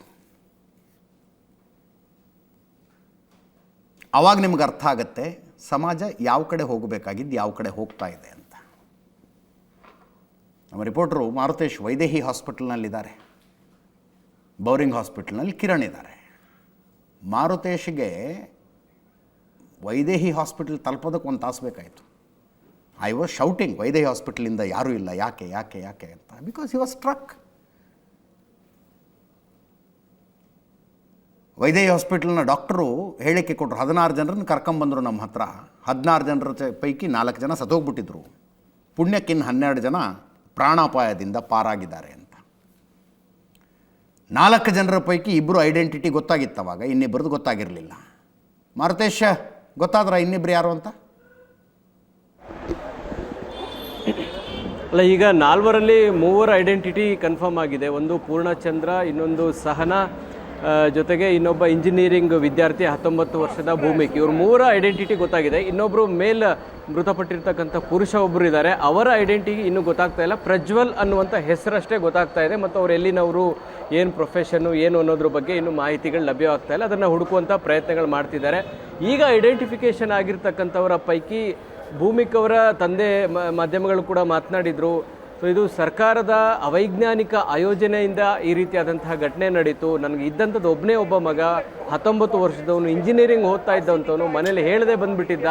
ಸೊ ಇವತ್ತು ಸರ್ಕಾರದ ಈ ನಿರ್ಧಾರದಿಂದ ನನ್ನ ಮಗ ಬೀದಿ ಹೆಣವಾದ ಅನ್ನುವಂಥ ಒಂದು ಆಕ್ರೋಶವನ್ನು ವ್ಯಕ್ತಪಡಿಸಿದರು. ಈಗೆಲ್ಲ ಮುಗಿದೋಗಿದೆ, ದಯಮಾಡಿ ಇವತ್ತೇ ನಮಗೆ ಪೋಸ್ಟ್ ಮಾರ್ಟಮ್ ಮಾಡಿ ನನಗೆ ನಮ್ಮ ಮೃತದೇಹವನ್ನು ಕಳಿಸ್ಕೊಡಿ ನಮಗೆ ಅನ್ನುವಂತಹ ಗೋಳಾಡ್ತಾ ಇದ್ರು. ವಿಪಕ್ಷ ನಾಯಕರು ಅದನ್ನು ಮುತುವರ್ಜಿ ತೆಗೆದುಕೊಂಡು ಇಲ್ಲಿರುವಂಥ ಇನ್ಸ್ಪೆಕ್ಟರ್ಗೆ ಗೈಡ್ ಮಾಡಿದರು, ಇದು ಇಮಿಡಿಯೇಟ್ ಆಗಬೇಕು ಅಂತೇಳಿ. ಹೀಗಾಗಿ ಈಗ ಐಡೆಂಟಿಫೈ ಆಗಿರ್ತಕ್ಕಂಥ 3 ಮೃತದೇಹಗಳನ್ನು ವಿಕ್ಟೋರಿಯಾ ಆಸ್ಪತ್ರೆಗೆ ರವಾನೆ ಮಾಡುವಂಥ ಸಿದ್ಧತೆಗಳು ನಡೀತಾ ಇದೆ. ಸೊ ಅಲ್ಲಿ ಪೋಸ್ಟ್ ಮಾರ್ಟಮನ್ನು ಮಾಡಿ ಮೃತದೇಹವನ್ನು ಹಸ್ತಾಂತರ ಮಾಡಬೇಕು ಅನ್ನುವಂಥ ಸೂಚನೆಯನ್ನು ಕೊಡಲಾಗಿದೆ. ಅದರಂತೆ ಆಗ್ತಾ ಇದೆ. ಇನ್ನೊಬ್ಬರ ಐಡೆಂಟಿಫಿಕೇಷನ್ ಕೇವಲ ಹೆಸರು ಮಾತ್ರ ಗೊತ್ತಾಗಿದೆ, ಅದರ ಹೊರತಾಗಿ ಬೇರೆಯವರ ಯಾವುದೇ ಮಾಹಿತಿಗಳು ಲಭ್ಯವಾಗ್ತಾ ಇಲ್ಲ. ಇನ್ನು ಇಂಜುರಿ ಆದಂಥವರ ಪೈಕಿ 12 ಜನ ಇಲ್ಲಿ ಇದ್ದರು. 10 ಜನ ಈಗಾಗಲೇ ಮೈನರ್ ಇಂಜುರಿ ಆಗಿರುವ ಕಾರಣಕ್ಕಾಗಿ ಅವರಿಗೆ ಚಿಕಿತ್ಸೆ ಕೊಟ್ಟು ಅವರೆಲ್ಲರನ್ನು ಕಳಿಸಲಾಗಿದೆ. ಇನ್ನು 2 ಮಾತ್ರ ವೈದೇಹಿ ಆಸ್ಪತ್ರೆಯಲ್ಲಿ ಉಳಿದುಕೊಂಡಿದ್ದಾರೆ. CM ಕೂಡ ಬಂದು ಹೋದ್ರು, ಈಗ DCM ಕೂಡ ಬರ್ತಾರಂತೆ, ಅವರಿಗೋಸ್ಕರ ಕಾಯ್ತಾ ಇದ್ದೀವಿ. ಸೊ ಇಡೀ ಘಟನೆಯನ್ನು ನೋಡಿದಂಥ ಸಂದರ್ಭದಲ್ಲಿ ಇದೊಂದು ದೊಡ್ಡ ದುರಂತ ಆಗಿರ್ತಕ್ಕಂಥದ್ದಕ್ಕೆ ಕಂಪ್ಲೀಟ್ ಆಗಿ ಮಿಸ್ಮ್ಯಾನೇಜ್ಮೆಂಟ್ ಕಾರಣ ಅನ್ನೋದು ಬಹಳ ಸ್ಪಷ್ಟ. ಇಷ್ಟೊಂದು ಸಂಖ್ಯೆಯಲ್ಲಿ ಜನರು ಬರ್ತಾರೆ ಅನ್ನುವಂಥ ನಿರೀಕ್ಷೆಯನ್ನು ಸರ್ಕಾರ ಗ್ರಹಿಸಬೇಕಾಗಿತ್ತು. ಅದನ್ನು ಗ್ರಹಿಸುವಂಥ ಸಂದರ್ಭದಲ್ಲಿ ಅದನ್ನು ಅಧಿಕಾರಿಗಳು ವಿಫಲವಾದರು, ಅಥವಾ ಅಧಿಕಾರಿಗಳು ಗ್ರಹಿಸಿ ಅದನ್ನು ಸರ್ಕಾರಕ್ಕೆ ಹೇಳಿದರೂ ಕೂಡ ಸರ್ಕಾರ ಅದನ್ನು ಗಂಭೀರವಾಗಿ ತೆಗೆದುಕೊಳ್ಳಿಲ್ವೋ. ಸೊ ಈ ಗೊಂದಲಗಳಂತೂ ಕಾಡ್ತಾ ಇದ್ದಾವೆ ಅಜಿತ್. ಅಲ್ಲ, ಒಂದು ಕಡೆ ಇಷ್ಟೊಂದು ಜನ ಬರ್ತಾರೆ ಅನ್ನೋದನ್ನು ಗ್ರಹಿಸಲಿಲ್ಲ, ಅಂದ್ಕೊಂಡಿದ್ದಕ್ಕಿಂತ ತುಂಬ ಜಾಸ್ತಿ ಜನ ಬಂದುಬಿಟ್ರು. ಅಕ್ಸೆಪ್ಟೇಬಲ್ ಆರ್ಗ್ಯುಮೆಂಟ್ ಅದು, ನಾನು ಇಲ್ಲ ಅಂತ ಹೇಳೋದಿಲ್ಲ. ಇದನ್ನು ಇವತ್ತೇ ಮಾಡಬೇಕಾಗಿದ್ದ ಅವಶ್ಯಕತೆ ಏನಿತ್ತು ಅನ್ನೋದಷ್ಟೇ ನನ್ನ ಪ್ರಶ್ನೆ. 2 ದಿವಸ ಬಿಟ್ಕೊಂಡು ಮಾಡಿ, ಸರಿಯಾಗಿ ಟ್ರಾಫಿಕ್ ಮ್ಯಾನೇಜ್ಮೆಂಟು, ಜನ ಎಲ್ಲಿ ಗಾಡಿ ನಿಲ್ಲಿಸ್ಬೇಕು, ಯಾವ ಕಡೆಯಿಂದ ಬರಬೇಕು, ಎಲ್ಲಿಂದ ಹೋಗಬೇಕು, ಈ RCB ಅವ್ರು ಹಾಕಿದಾರಲ್ಲ ಫ್ರೀ ಪಾಸ್ಗಳನ್ನು ತಗೊಳ್ಳಿ ಅಂತ, ಅಷ್ಟರಲ್ಲಿ ಜನ ತಗೊಂಡ್ಬಿಟ್ಟಿರ್ತಿದ್ರು. 35,000 ಕೆಪಾಸಿಟಿ ಚಿನ್ನಸ್ವಾಮಿ ಸ್ಟೇಡಿಯಮ್ದು, 35,000 ಜನನೇ ಪಾಸ್ ತಗೊಂಡಿರ್ತಿದ್ರು. ಪಾಸ್ ತಗೊಂಡವ್ರು ಅಲ್ಲಿಗೆ ಬರ್ತಿದ್ರು. ರಾಜ್ಯ ಸರ್ಕಾರಕ್ಕೆ RCB ಟೀಮನ್ನು, ಅಂದರೆ ಅದೊಂಥರ ಕರ್ನಾಟಕವನ್ನು ರಿಪ್ರೆಸೆಂಟ್ ಮಾಡುತ್ತೆ ಅನ್ನುವ ಐಡಿಯಾ ಬಂದುಬಿಟ್ಟಿದೆ. ಅದು ಕರ್ನಾಟಕವನ್ನು ರಿಪ್ರೆಸೆಂಟ್ ಮಾಡುತ್ತೆ ಅಂತ ಪ್ಲ್ಯಾನ್ ಮಾಡೋದಿದ್ರೆ ವಿಧಾನಸೌಧದ ಮೆಟ್ಟಿಲುಗಳ ಮೇಲೆ 2 ದಿವಸ ಬಿಟ್ಕೊಂಡು ಮಾಡ್ಬೋದಾಗಿತ್ತಪ್ಪ, ತುಂಬ ನೀಟಾಗಿ ಮಾಡ್ಬೋದಾಗಿತ್ತು ಅದನ್ನು.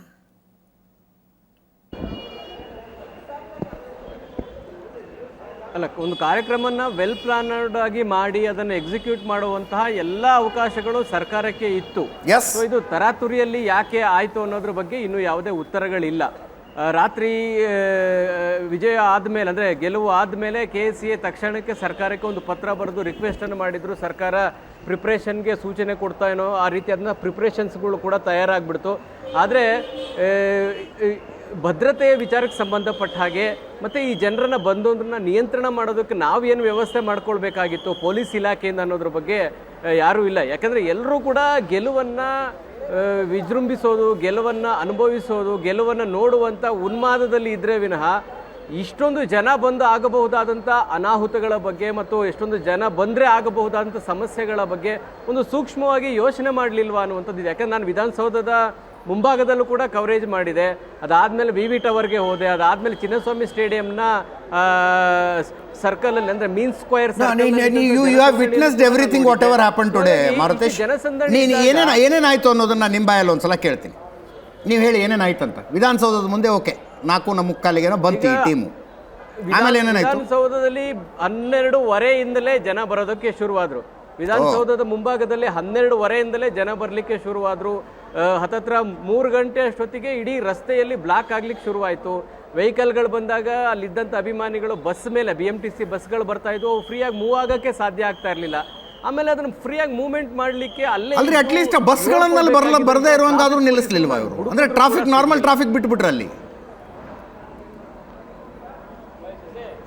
ಕಂಪ್ಲೀಟ್ ಆಗಿ ಅಲ್ಲಿ ವೆಹಿಕಲ್ ಮೂವ್ಮೆಂಟ್ ಅಂತೂ ಸ್ಟಾಪ್ ಮಾಡಿದೀವಿ ಅಂತೇಳಿ ಅಧಿಕೃತವಾಗಿ ಎಲ್ಲೂ 2 ರಸ್ತೆಗಳಲ್ಲಿ ಬ್ಯಾರಿಕೇಡ್ ಹಾಕಿರ್ಲಿಲ್ಲ. ಬ್ಯಾರಿಕೇಡ್ ಹಾಕದೇ ಇರುವ ಕಾರಣಕ್ಕಾಗಿ ವೆಹಿಕಲ್ಗಳು ಎಂದಿನಂತೆ ಮೂವ್ಮೆಂಟ್ಗಳಾಗ್ತಾ ಇತ್ತು. ಆದರೆ ವೆಹಿಕಲ್ ಬಂದಾಗ ಕ್ರೌಡ್ನ ಮಧ್ಯೆ ಕಾರ್ ಮೇಲೆ ಹತ್ತೋದು, ಲಾರಿಗಳ ಮೇಲೆ ಹತ್ತೋದು, ಬಸ್ ಮೇಲೆ ಹತ್ತಿ ಫ್ಲಾಗನ್ನು ಹಾರಿಸೋದು, ಜೈಕಾರಕ್ಕೆ ಹೋಗೋದು, ಇದೆಲ್ಲವೂ ಕೂಡ ವಿಧಾನಸೌಧದ ಮುಂಭಾಗದಲ್ಲಿ ನಡೀತಾ ಇತ್ತು. ಸೊ ನಾವು ಹತ್ತತ್ರ ಒಂದು 4 ಗಂಟೆ ತನಕ ಅಲ್ಲಿದ್ವಿ.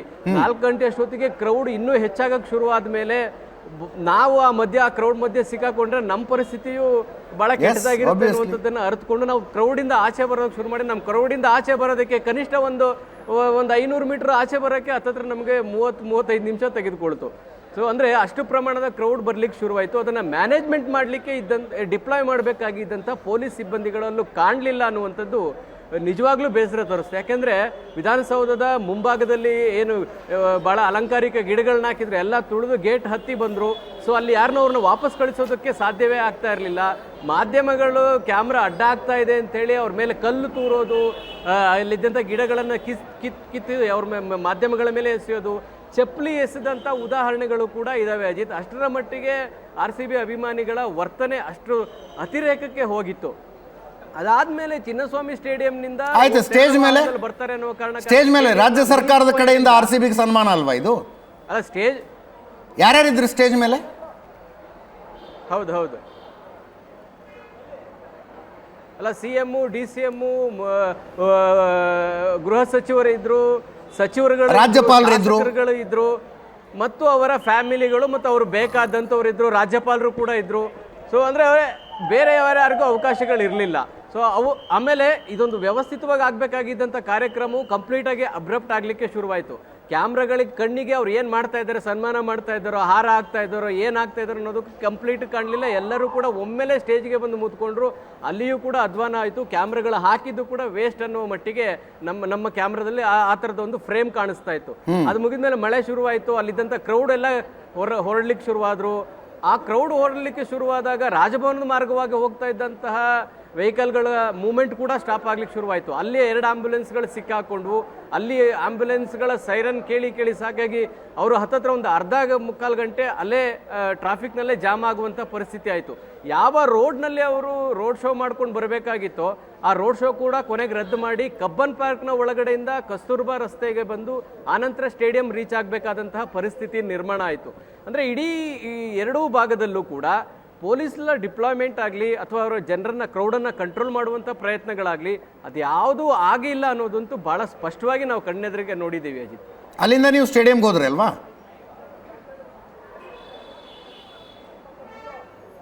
ಇಲ್ಲ, ಸ್ಟೇಡಿಯಂಗೆ ಹೋಗಬೇಕಾಗಿತ್ತು. ಅಷ್ಟೊತ್ತಿಗೆ ಈ ಡೆತ್ ಕನ್ಫರ್ಮ್ ಆಗ್ತಿದ್ದ ಹಾಗೆ ನಾವು ಹಾಸ್ಪಿಟ್ಲ್ ಕಡೆಗೆ ಮೂವ್ ಆದ್ವಿ. VV ಟವರ್ ಇಂದ ನಮ್ಗೆ ವೈದೇಹಿ ಹಾಸ್ಪಿಟ್ಲಿಗೆ ಬರೋಷ್ಟೊತ್ತಿಗೆ ಹತ್ತತ್ರ 1 ತಾಸು ಹಿಡಿತು. ನಮ್ಮ ವೆಹಿಕಲ್ಗಳು ಬರ್ಲಿಕ್ಕೆ ಸಾಧ್ಯ ಆಗ್ತಾ ಇಲ್ಲ. ನಾವೊಂದಷ್ಟು ದೂರ ನಡೆದು ಬಂದ್ವಿ ನಮ್ಮ ವೆಹಿಕಲ್ ಬರೋಷ್ಟೊತ್ತಿಗೆ. ಆಮೇಲೆ ವೆಹಿಕಲ್ ಬಂತು. ಅಲ್ಲಿಂದ ಬರೋಷ್ಟೊತ್ತಿಗೂ ಸಾಕಷ್ಟು ಟ್ರಾಫಿಕ್ ಆಗಿತ್ತು. ಅಂದರೆ ಈ ಘಟನೆ ಎಲ್ಲ ಆಗಿ ಅವರೆಲ್ಲ ಸ್ಟೇಡಿಯಂ ಒಳಗೆ ಹೋಗಿ ಸೆಲೆಬ್ರೇಷನ್ ಮಾಡ್ತಾ ಇದ್ದಾರೆ. ವಿಧಾನಸೌಧದಲ್ಲಿ ಇರ್ತಕ್ಕಂಥ ಕ್ರೌಡ್ ಮೂವ್ನೇ ಆಗ್ತಾ ಇಲ್ಲ. ಯಾರು ಫುಟ್ಪಾತ್ಗಳಲ್ಲಿಲ್ಲ, ಎಲ್ಲ ರಸ್ತೆಗಳಲ್ಲಿ ಹೋಗ್ತಾ ಇದ್ರು ಪರಿಣಾಮವಾಗಿ ವೆಹಿಕಲ್ ಮೂವ್ಮೆಂಟ್ ಆಗ್ಲಿಕ್ಕೆ ಸಾಧ್ಯ ಆಗ್ತಾ ಇರಲಿಲ್ಲ. ಟ್ರಾಫಿಕ್ ಪೊಲೀಸರುಗಳು ಅದನ್ನು ಮ್ಯಾನೇಜ್ ಮಾಡಬೇಕಾಗಿತ್ತು, ಅದನ್ನು ಮಾಡಲಿಲ್ಲ.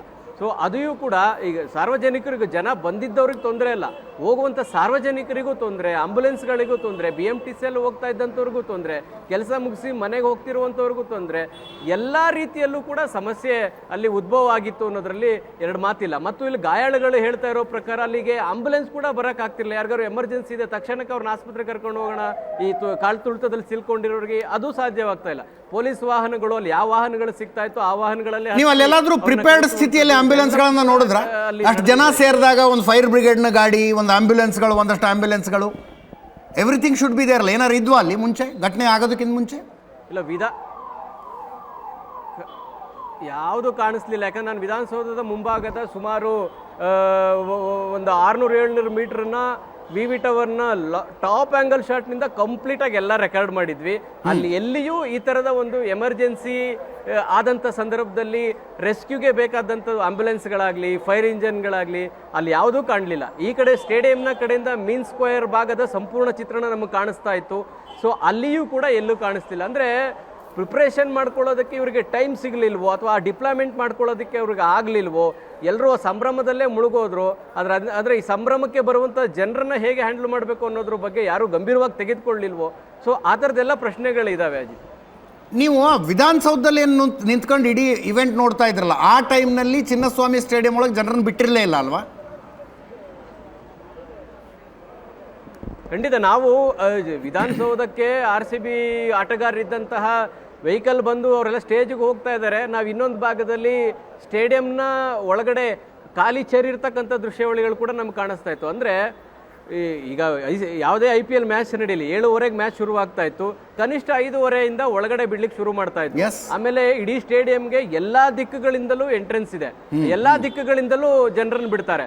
ಆದ್ರೆ ಇವತ್ತು ಆ ಎಲ್ಲಾ ಎಂಟ್ರೆನ್ಸ್ಗಳಲ್ಲಿ ಬಿಟ್ಟು ಕೇವಲ ಮುಖ್ಯ ದ್ವಾರಗಳೇನಿತ್ತು ಅಲ್ಲಿ 2-3 ಗೇಟ್ಗಳಲ್ಲಿ ಮಾತ್ರ ಬಿಟ್ರು. ಹಾಗಾಗಿ ಎಲ್ಲಾ ಕಡೆಗೂ ಬಿಡುವಂತ ಅವಕಾಶಗಳಿದ್ದಿದ್ರೆ ಇಷ್ಟು ನೂಕುನುಗ್ಗಲು ಉಂಟಾಗ್ತಾ ಇರಲಿಲ್ಲ. ಅಂದ್ರೆ ಕನಿಷ್ಠ 3 ತಾಸು ಮುಂಚೆತನ ಅಂದರೆ RCB ಪ್ಲೇಯರ್ಸ್ ಸ್ಟೇಡಿಯಂ ತಲುಪುವ 3 ತಾಸು ಮುಂಚೆನೆ ಓಪನ್ ಮಾಡಿದ್ರೆ 35,000 ಜನ ಕೆಪಾಸಿಟಿ, ಅಂದರೆ 35,000 ಜನ ಯಾರು ಇರಲಿಲ್ಲ. ಎಲ್ಲ ಸ್ಟೇಡಿಯಂ ಅಲ್ಲಿ ಹೋಗಿ ಅವರು ಸೀಟ್ ಹಿಡ್ಕೊಂಡು ಆರಾಮಾಗಿ ಕೂತಿರ್ತಿದ್ರು. ಫ್ಲೋ ಕಡಿಮೆ ಆಗ್ತಾ ಇತ್ತು, ಇಷ್ಟು ನೂಕುನುಗ್ಗಲಾಗುವಂಥದ್ದು ಇರಲಿಲ್ಲ. ಆದರೆ ಇದು ಯಾರ ಕೋಆರ್ಡಿನೇಷನ್ ಅಲ್ಲಿ ಆಗಬೇಕಾಗಿತ್ತು? ಒಂದು ಪೊಲೀಸ್ ಸಿಬ್ಬಂದಿ ಮತ್ತು KSES ಸಿಬ್ಬಂದಿ, ಇವರಿಬ್ಬರ ನಡುವೆ ಒಂದು ಮಾತುಕತೆ ಆಗಿ ಇಷ್ಟು ಬೇಗ ಈಗಲೇ ಬಿಡಕ್ಕೆ ಶುರು ಮಾಡಿ, ಇಲ್ಲಾಂದ್ರೆ ಕ್ರೌಡ್ ಆಗುತ್ತೆ, ಒಳಗೋಗಿ ಕೂತ್ಕೊಳ್ಳಿ ಜನ ಅನ್ನುವಂಥದ್ದನ್ನಾರು ಕನ್ವೆ ಮಾಡಬೇಕಾಗಿತ್ತು. ಅದು ಕನ್ವೆ ಆಗಿಲ್ಲ. ಯಾಕಂದ್ರೆ RCB ಆಟಗಾರರು ನಮ್ಗೆ ವಿಧಾನಸೌಧದ ಮುಂಭಾಗದಲ್ಲಿ ಕಾಣಿಸ್ತಾ ಇದ್ದಾರೆ, ಬಂದಿರುವಂಥದ್ದು ನಾವು ನೋಡಿದೀವಿ.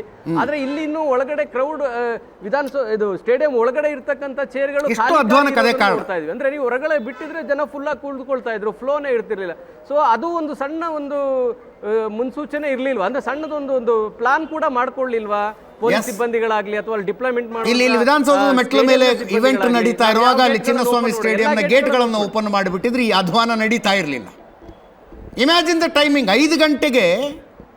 ಅದೇ ಹೇಳ, ಎರಡು ತಾಸು ಮುಂಚೆ ನಡೆದಿದ್ರಿ. ಈಗ ನೀವು 5 ಗಂಟೆಗೆ ಬಿಡೋರು 4 ಗಂಟೆಗೆ ಓಪನ್ ಮಾಡಿದ್ರೆ ಕಳ್ಕೊಳ್ಳೋದೇನಿತ್ತು? ಯಾರು ಸ್ಟೇಡಿಯಂ ಚೇರ್ ಹಿಡಿದು ಕೂತವ್ರು ಅಭಿಮಾನಿಗಳು, ಅಂದ್ರೆ RCB ಪ್ಲೇಯರ್ಸ್ ಅನ್ನು ನೋಡೋದಕ್ಕೆ ಕಾಯ್ತಾ ಕುಳಿತಿದ್ರು ವಿನಃ ಎದ್ದು ಹೋಗಿ ಡಿಸ್ಟರ್ಬ್ ಮಾಡೋದಾಗ್ಲಿ ಇದ್ಯಾವುದು ಮಾಡ್ಲಿಕ್ಕೆ ಆಗ್ತಾ ಇರಲಿಲ್ಲ. ಅವ್ರು ಹೋಗಿ ಅವ್ರ ಸೀಟ್ ಹಿಡಿದು ಪ್ಲೇಯರ್ಸ್ ಬರೋದನ್ನ ಎದುರು ನೋಡ್ತಾ ಆರಾಮಾಗಿ ಕುಳಿತಿರ್ತಿದ್ರು, ಏನು ಸಮಸ್ಯೆ ಆಗ್ತಾ ಇರಲಿಲ್ಲ. ಈ ಒಂದು ಸಣ್ಣ ಪ್ಲಾನ್ ಅನ್ನು ಅವ್ರು ಮಾಡ್ಕೊಳ್ಳಿಲ್ಲ. ಆಮೇಲೆ ಎಲ್ಲಾ ಗೇಟ್ಗಳಲ್ಲೂ ಕೂಡ ಅವಕಾಶ ಕೊಡ್ತೀವಿ ಅಂತ ಅಂದಿದ್ರೆ ಎಲ್ಲಾ ಗೇಟ್ಗಳಿಂದಲೂ ಬರ್ತಾ ಇದ್ರು. ಯಾಕಂದ್ರೆ ಅಲ್ಲಿ ಬಂದಿದ್ದಂತ ಅಭಿಮಾನಿಗಳಿಗೆ ಚಿನ್ನಸ್ವಾಮಿ ಸ್ಟೇಡಿಯಂನಲ್ಲಿ ಯಾವ್ಯಾವ ಗೇಟ್ ಎಲ್ಲೆಲ್ಲಿದೆ, ಯಾವ ಗೇಟ್ ಎಂಟ್ರೆನ್ಸ್ ಇದೆ ಅನ್ನುವಂಥ ಎಲ್ಲದೂ ಗೊತ್ತಿದೆ. ಎಲ್ಲ ಗೇಟ್ನಲ್ಲೂ ಎಂಟ್ರೆನ್ಸ್ ಇದೆ ಅಂತ ಒಂದು ಅನೌನ್ಸ್ಮೆಂಟ್ ಮಾಡಿದ್ರೆ ಎಲ್ಲರೂ ಎಲ್ಲ ಗೇಟ್ಗಳಲ್ಲೂ ಕ್ರೌಡ್ ಎಲ್ಲಿ ಕಮ್ಮಿ ಇರ್ತಿತ್ತು, ಎಲ್ಲಿ ಫ್ಲೋ ಕಮ್ಮಿ ಇದೆ ಅಲ್ಲಿ ಹೋಗಿ ಒಳಗಡೆ ಕುಳಿತುಕೊಳ್ತಾ ಇದ್ರು. ಇವರು ಬಿಟ್ಟಿದ್ದೆ 3 ಗೇಟ್ಗಳಲ್ಲಿ. ಗೇಟ್ ಏಕಾಏಕಿ ಓಪನ್ ಮಾಡಿದಾಗ ಫ್ರಂಟಲ್ಲಿ ಇದ್ದಂಥವ್ರು ಎಲ್ಲರೂ ಕೂಡ ನುಗ್ಲಿಕ್ಕೆ ಶುರುವಾದ್ರು. ಸಹಜವಾಗಿ ಅಂತ ಒಂದು ಫ್ಲೋ ಇದ್ದಾಗ ಕಾಲ್ ತುಳಿತ ಇದೆಲ್ಲವೂ ಹಾಗೆ ಆ ಥರದ ಒಂದು ಕ್ರೌಡ್ ಇತ್ತು ಅಲ್ಲಿ. ಸೊ ಆದರೆ ಇವರು ಅದನ್ನು ಮುನ್ಸೂಚನೆನ ಅರಿತುಕೊಂಡು ಮೊದಲಿಂದಲೇ ಬಿಡುವಂಥ ಪ್ರಯತ್ನಗಳಾಗಿದ್ದಿದ್ರೆ ಆಗ್ತಾ ಇತ್ತು. ಆಮೇಲೆ ಗೇಟ್ನಲ್ಲೂ ಕೂಡ ನಾವು ನೋಡ್ದಂಗೆ ಹೆಚ್ಚಿನ ಪೊಲೀಸ್ ಸಿಬ್ಬಂದಿಗಳಿಲ್ಲ, ಇದ್ದಿದ್ದೇ ಬೆರಳೆ ಎಣಿಕೆಯಷ್ಟ ಪೊಲೀಸ್ ಸಿಬ್ಬಂದಿಗಳು. ಈ ಕ್ರೌಡ್ನ ಅವ್ರ ಕೈಯಲ್ಲಿ ಕಂಟ್ರೋಲ್ ಮಾಡೋಕ್ಕೂ ಕೂಡ ಆಗ್ತಾ ಇರಲಿಲ್ಲ. ಯಾರಿಗೊಬ್ರಿಗೆ ಅವ್ರು ಲಾಠಿ ಚಾರ್ಜ್ ಮಾಡೋಕೆ ಹೋದ್ರೆ ಇನ್ನೊಂದು ಕಡೆಯಿಂದ ನುಗ್ತಾ ಇದ್ರು, ಅವ್ರನ್ನ ಕಂಟ್ರೋಲ್ ಮಾಡೋಕ್ಕೂ ಕೂಡ ಪೊಲೀಸ್ ಡಿಪ್ಲಾಯ್ಮೆಂಟ್ ಸರಿಯಾಗಿಲ್ಲ. ಕಂಪ್ಲೀಟ್ಲಿ ಅದು ಅಧ್ವಾನ ಆಗೋಗಿತ್ತು. Yes, thank you so much Marutesh. Vaidehi ಹಾಸ್ಪಿಟಲ್ನಿಂದ ನಮ್ಮ ರಿಪೋರ್ಟರ್ ಮಾರುತೇಶ್ ನಮ್ಮ ಜೊತೆ ಲೈವ್ನಲ್ಲಿದ್ದರು. ಈಗ ಬೌರಿಂಗ್ ಹಾಸ್ಪಿಟಲಿಂದ ನಮ್ಮ ಕ್ರೈಮ್ ರಿಪೋರ್ಟರ್ ಕಿರಣ್ ಲೈವ್ನಲ್ಲಿದ್ದಾರೆ. ಕಿರಣ್, ಏನಾಗ್ತಿದೆ ಅಲ್ಲಿ? ಬರೋರೆಲ್ಲ ಬಂದು ಹೋದ್ರಾ? ರಾಜಕಾರಣಿಗಳು, ನಾಯಕರುಗಳು ಇತ್ಯಾದಿ? ಅಜಿತ್, ಎಲ್ಲ ಬಂದು ಹೋಗಿದ್ದಾರೆ. 6 ಬಾಡಿಗಳು ಐಡೆಂಟಿಫೈ ಆಗಿರ್ತಕ್ಕಂಥದ್ದು. ಅಲ್ಲಿ ಈಗ ಮರಣೋತ್ತರ ಪರೀಕ್ಷೆ ನಡೆಯಲಾಗ್ತಾ ಇದೆ. ಈ ಕುಟುಂಬಸ್ಥರ ಆಕ್ರಂದನ ಮುಗಿಲು ಮುಟ್ಟಿರ್ತಕ್ಕಂಥದ್ದು, ಒಬ್ಬರೊಬ್ಬರ ದುರಂತ ಅಂತ್ಯ ಕಂಡಿರ್ತಕ್ಕಂಥದ್ದು. ಏನು ಶರವಣ ಅಂತ ಪಾನಿಪುರಿ ಮಾರಿ ತಂದೆ ತಾಯಿ ಆತನನ್ನ ಓದಿಸ್ತಾ ಇದ್ರು. ಆತ ಈ BDS ಮಾಡ್ತಾ ಇದ್ದ ಅಂಬೇಡ್ಕರ್ ಮೆಡಿಕಲ್ ಕಾಲೇಜ್ನಲ್ಲಿ. ಆತ ಮೃತಪಟ್ಟಿರ್ತಕ್ಕಂಥದ್ದು. ಆತ ತಂದೆ ತಾಯಿ ಕೂಡ ಈಗ ಅಸ್ವಸ್ಥರಾದ್ರು, ಅವರನ್ನು ಸಹ ಈಗ ಹಾಸ್ಪಿಟ್ಲ್ಗೆ ತೆಗೆದುಕೊಂಡು ಹೋಗಿದ್ದಾರೆ. ಒಬ್ಬೊಬ್ರು ದುರಂತ ಅಂತ್ಯ ಆಗಿರ್ತಕ್ಕಂಥದ್ದು. 6 ಮಂದಿಯಲ್ಲಿ ದಿವ್ಯಾಂಶು, ದಿವ್ಯಾ, ದೇವಿ, ಶರವಣ, ಮನೋಜ್, ಶಿವು 6 ಮೃತದೇಹಗಳು ಪತ್ತೆಯಾಗಿದೆ. ಈಗ ಉತ್ತರ ವಿಭಾಗದ ತಹಶೀಲ್ದಾರ್ ಬಂದಿದ್ದಾರೆ. ಅವರು ಕೂಡ ಮರಣೋತ್ತರ ಪರೀಕ್ಷೆಗೆ ಈಗಾಗಲೇ ಸಹಿ ಮಾಡಿರ್ತಕ್ಕಂಥದ್ದು. ಹೀಗಾಗಿ ತಹಶೀಲ್ದಾರ್ ಸಮ್ಮುಖದಲ್ಲೇ ಸಹ ಮರಣೋತ್ತರ ಪರೀಕ್ಷೆ ನಡೆಸಲಾಗ್ತಾ ಇದೆ. ಅವರ ಮೃತಪಟ್ಟವರ ಕುಟುಂಬಸ್ಥರು ಡಿಂಪಲ್ ಅಂತ ಮಗು ತೀರೋಗಿದೆ ಅಂದ್ರು. ಅದ್ರ ಬಗ್ಗೆ ಇನ್ನೂ ಮಾಹಿತಿ ಸಿಗ್ತಾ ಇಲ್ಲ. ಆ ಮಗುವನ್ನ ಬೇರೆ ಕಡೆ ಶಿಫ್ಟ್ ಮಾಡಿದ್ದಾರೆ ಅನ್ನೋ ಮಾಹಿತಿ ಇರ್ತಕ್ಕಂಥದ್ದು. ಅಜಿತ್, ಅವ್ರ ಅಜ್ಜಿ ಬಂದಿದ್ರಲ್ವಾ, ಅಳ್ತಾ ಇದ್ರು ಪಾಪ ತುಂಬಾ. ಅಜ್ಜಿ ಬಂದಿದ್ರು, ಅವರ ಬೇರೆ ಬೇರೆ ಕುಟುಂಬಸ್ಥರು, ತಂಗಿ ಕಳ್ಕೊಂಡಿರೋರು ಎಲ್ಲರೂ ಬಂದಿದ್ರು. ಆಕ್ರಂದನ ಮುಗಿಲು ಮುಟ್ಟಿತ್ತು. ಏನು ಬೋರಿಂಗ್ ಆಸ್ಪತ್ರೆ ಮುಂದೆ ಸಾಕಷ್ಟು ಜನ ರೋದನ ವ್ಯಕ್ತಪಡಿಸ್ತಾ ಇದ್ರು. ಈಗ ತಾನೇ ಅಸ್ವಸ್ಥರಾಗಿದ್ದಾರೆ ಒಂದು ಕುಟುಂಬ. ಇನ್ನೂ ಸಹ ಈಗ ಬಾಡಿಯನ್ನ ನೋಡೋದಕ್ಕೆ ಹೋಗ್ದಲೇ ಅವರೆಲ್ಲರೂ ಸಹ ಅಳ್ತಾ ಹೊರಗಡೆನೆ ಕೂತಿದ್ದಾರೆ. ಬೋರಿಂಗ್ ಆಸ್ಪತ್ರೆ ಏನಿದೆ, ಬೋರಿಂಗ್ ಆಸ್ಪತ್ರೆ ಹೊರಗಡೆನೆ ಸಹ ಕುಟುಂಬಸ್ಥರು, ಸಂಬಂಧಿಕರು ಎಲ್ಲರೂ ಸಹ ನೀವು ದೃಶ್ಯಗಳಲ್ಲೂ ನೋಡ್ಬೋದು. ಈಗ ತಾನೇ ತಮ್ಮ ಮಗನ ನೋಡ್ಕೊಂಬಂದಂತಹ ಕುಟುಂಬಸ್ಥರು ರೋದನ ವ್ಯಕ್ತಪಡಿಸ್ತಾ ಇರ್ತಕ್ಕಂಥ ದೃಶ್ಯಗಳನ್ನು ಸಹ ನೋಡ್ಬೋದು. ಮುಗಿಲು ಮುಟ್ತಾ ಇದೆ ಅವರ ಆಕ್ರಂದನ, ಕಣ್ಣೀರಾಗ್ತಾ ಇದ್ದಾರೆ. ಮಗನನ್ನ ಕಳ್ಕೊಂಡಂತಹ ಕುಟುಂಬಸ್ಥರೇನಿದೆ, ತಂದೆ ತಾಯಿಗಳು ಎಲ್ಲರೂ ಸಹ ರೋದನ ವ್ಯಕ್ತಪಡಿಸ್ತಾ ಇರ್ತಕ್ಕಂಥದ್ದು. ಬೋರಿಂಗ್ ಮಾರ್ಚರಿ ಏನಿದೆ ಒಂಥರ ಸ್ಮಶಾನ ಆಗಿರ್ತಕ್ಕಂಥದ್ದು. ಎಲ್ಲರೂ ಸಹ ಅವರ ಮಗನನ್ನ ಕಳ್ಕೊಂಡು ದುಃಖ ತಪ್ತರಾಗಿದ್ದಾರೆ. ಪೊಲೀಸರು ಎಲ್ಲ ಪ್ರಕ್ರಿಯೆಗಳನ್ನ ಮುಗಿಸಿ ತಹಶೀಲ್ದಾರ್ ಕರೆಸಿ ಮರಣೋತ್ತರ ಪರೀಕ್ಷೆ ನಡೆಸಿ ಈಗ ಇನ್ನು ಕೆಲವೇ ನಿಮಿಷಗಳಲ್ಲಿ ಕುಟುಂಬಸ್ಥರಿಗೆ ಹಸ್ತಾಂತರ ಮಾಡ್ತಾರೆ. ಅಜಿತ್, ಇದರೊಂದಿಗೆ ಇವತ್ತಿನ ನ್ಯೂಸ್ ಅವರು ಮುಗಿಸ್ತಾ ಇದ್ದೀನಿ. ನೇರ ದಿಟ್ಟ ನಿರಂತರ ಸುದ್ದಿಗಾಗಿ ನೋಡ್ತಾ ಇರಿ ಏಷ್ಯಾನೆಟ್ ಸುವರ್ಣ ನ್ಯೂಸ್.